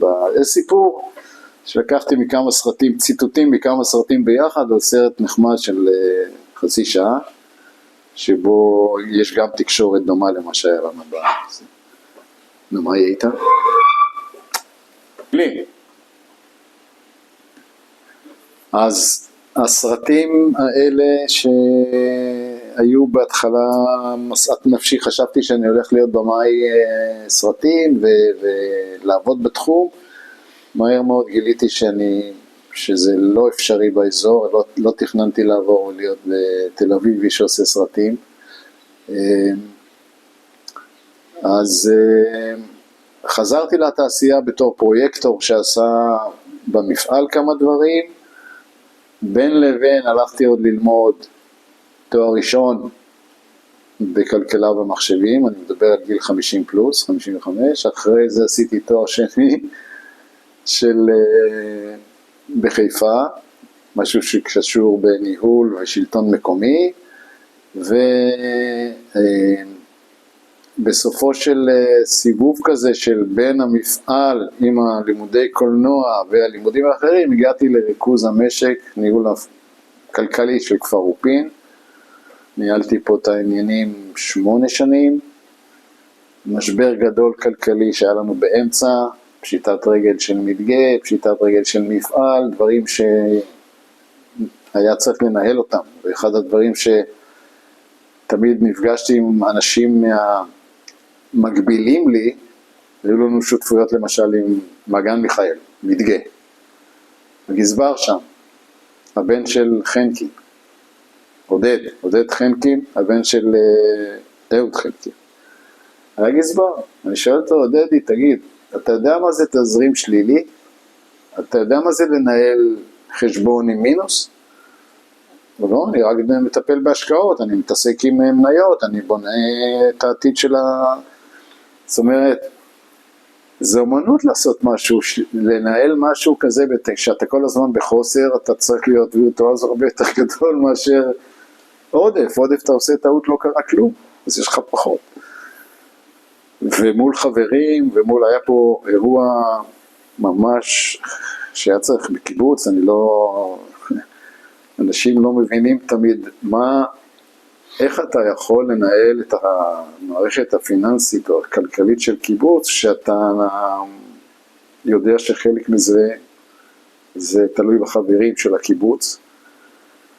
אתה צריך לשמור על אמון בין ההנהלה לבין החברים האלה, כשאתה הולך להודיע לכולם, לא להודיע, הם פתאום רואים שהכרטיסי האשראי שלהם סגורים, הם צריכים להמשיך להאמין שאתה עשית את זה, כי זה כך צריך לעשות.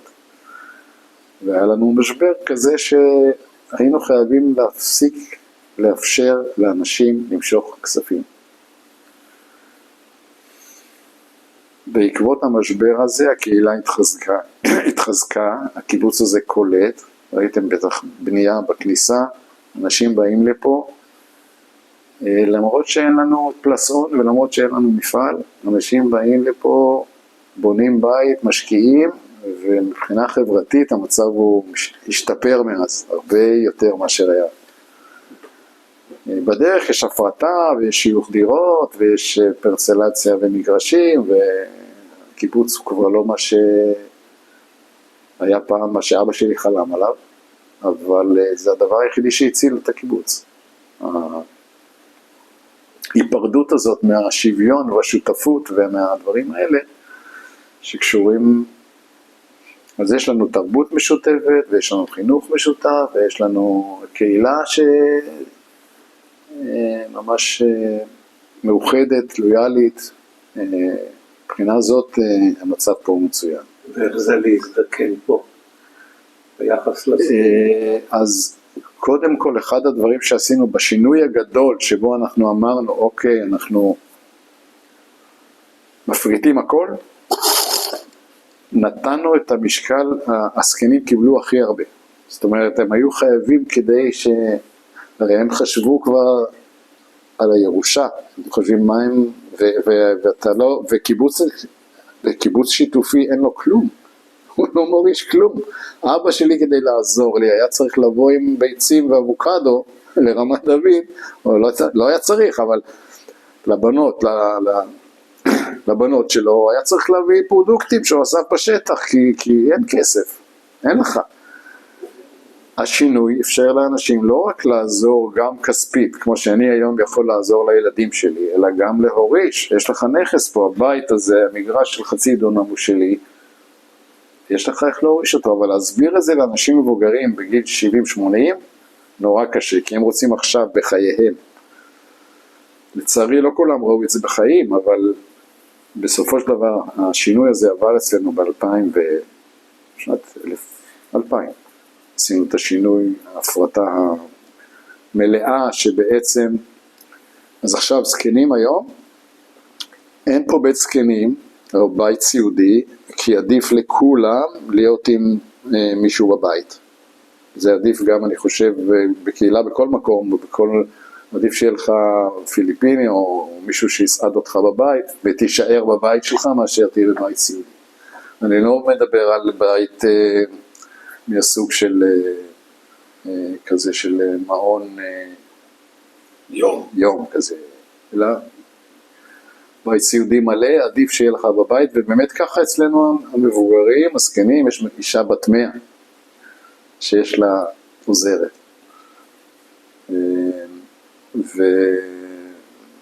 ואני חושב שיש פה פעילות, אמנם זה לא כמו בתל אביב, אתה לא יכול היום עכשיו להחליט שאתה קופץ לסרט או לזה, אבל יש פה גיל עוז, מה שנקרא אזורי, עם הסעות, הרצאות, לימודים, סרט בשלייקס בבית גבריאל צריך לנסוע, אז כן, פריפריה זה קשה, זה לא, אין פה, אתה לא יכול לרדת לרחוב ולתפוס מונית, אבל בזה בחרנו. כפר-אופין זה סוף העולם, אנחנו אומרים ימינה, כי פונים ימינה מכביש 90, אבל זה ממש סוף העולם.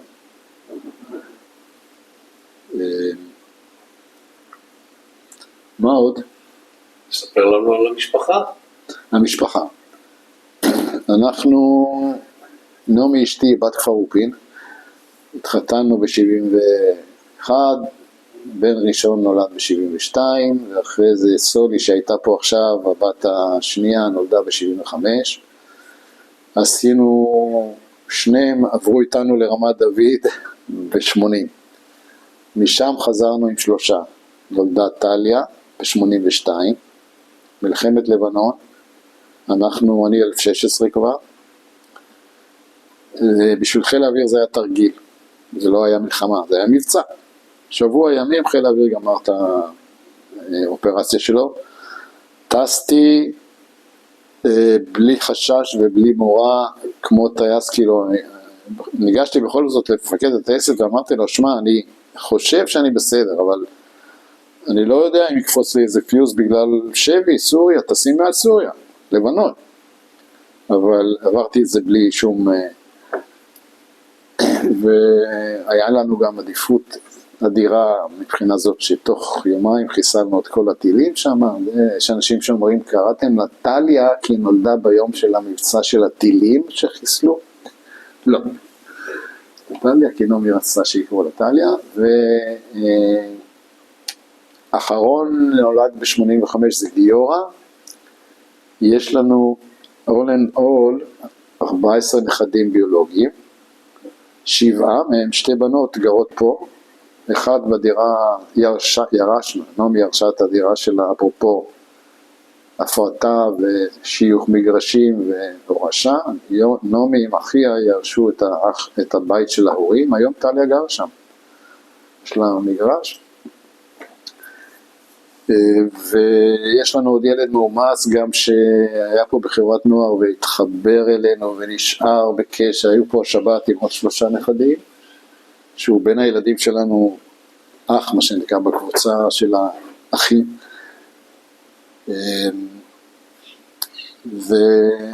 ושתי האחיות שלי עזבו את הקיבוץ מיד אחרי הצבא, אפשר להגיד. האחות האמצעית פנינה גרה ביבנה, שיכון שוטרים, עבדה במשטרה, יש לה 3 בנות, ואחותי הצעירה תל אביבית, אסלי, מה שנקרא.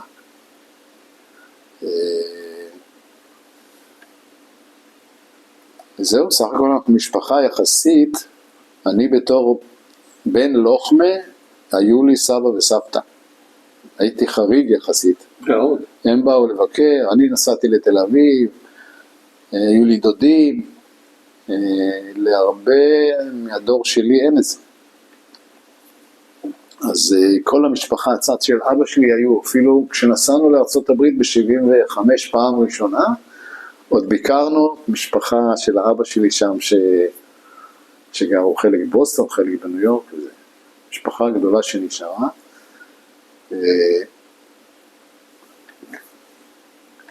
אני אספר עוד משהו קשור לחזרה מהשבי. בתמונות נשלח לך, יש ביקור של איש הצלב האדום, שאחרי שנה הוזמנו על ידי נוצרים אוהבי ישראל לביקור בשוויץ. משלחת של איזה 50-40 איש. פגשנו את האיש הזה של הצלב האדום, היה נורא מרגש. ואומצנו שם על ידי משפחות מקומיות, של החבורה הזאת של נוצרים אוהבי ישראל. אחד מהם היה מוביל כומר, שפשוט אחרי מלחמת 6 הימים, זה היה הקטע שבו הוא נתפס על ישראל, וארגן טיולים לארץ, ועשה את המבצע הזה של הזה. אני במקרה נפלתי להיות אצלו בבית מאומץ, לימים נקשר לנו קשר עם הבת שלו, ששמרה על קשר, היא גם הייתה בארץ בשמיר בתור מתנדבת, באמיר. עד היום אנחנו בקשרים איתם, נסענו הרבה פעמים לשוויץ, הם היו פה, וזה אנשים שפשוט, אנחנו תמיד אומרים, אם יש מישהו שאפשר לדבר איתו בארץ, זה הם שלנו. קצת יותר ימנים ממה שאנחנו, יש להם תפיסות של מוצאים, אבל זה ממש בלתי נתפס, החברות הזאת שיש לנו, איך שאנחנו, הוא גם כן, היא נפטרה, הבת נפטרה, אבל הוא אומר לנו, הרבה פעמים אני חושב עליכם, מה הייתם אומרים עכשיו? או איך הייתם, ואנחנו גם עליו, פטר. מה אתה עושה היום? היום, א', התקופה אחרי ניהול המפעל, הייתי מרכז משק, תוך כדי ריכוז משק הלכתי ונכנסתי למועצה האזורית לטפל בנושא תאגיד הביוב והמים, ניהלתי אותו, גמרתי, ואז עשיתי פרטי, זאת אומרת חצי, ואז עברתי לניהול מלא, ו-15 שנה, מ-2010 עד היום. לפני חודש וחצי יצאתי לפנסיה, שני הצדדים רצו, אני מאוד, והמועצה מצאה מחליף, נסענו לחודש לניו זילנד, חלום שהגשמנו טיול אחרי צבא, מה שנקרא, עם זוג חברים, אבירם כהן, אתה מכיר? בעירית, חודש שלם, וזה לא שהיינו צמודים באיזשהו מקום או משהו, חודש שלם, אוטו, ביחד, עבר בשלום. הם על הכיפק, חברים טובים. והיום אני מסתגל לפנסיה, התחלתי לנגן פסנתר, אני רוכב על אופניים כל יום במקום פעם בשבוע, אני מתכנן לקנות את המחשב שיתאים לכל המשימות הבאות, חלק מזה קשור אולי בעבודה שהייתה לי תשתיות ודברים כאלה, ובינתיים הזהירו אותי שגם אם לא אעשה כלום, פתאום תראה שאין לך זמן לכלום. ולכן אני לא ממהר, אני בסך הכל נטו שבועיים בפנסיה. חזרנו לפני שבועיים מניו זילנד. זה אמרת לי שלא יכולת להיפגש איתי קודם? כן, כן. אתה נוסע לחו"ל. נכון, נכון. היינו שם מסוף נובמבר עד מסוף, כן, כל נובמבר היינו שם. אין שם... אני רוצה להודות לך על הרעיון הזה. שמענו סיפור חיים, סיפור מרתק על השבי, על טייס שהתחיל בעצם בנחל, עבר לתזמורת וסיים כטייס F-16. כן. ולך אמציה תבואה, אמץ, תודה שהצטרפת אותי לנסיעה הזאת לכפר אופים. אז תודה. בשמחה. רק בריאות. הלוואי. שמחנו.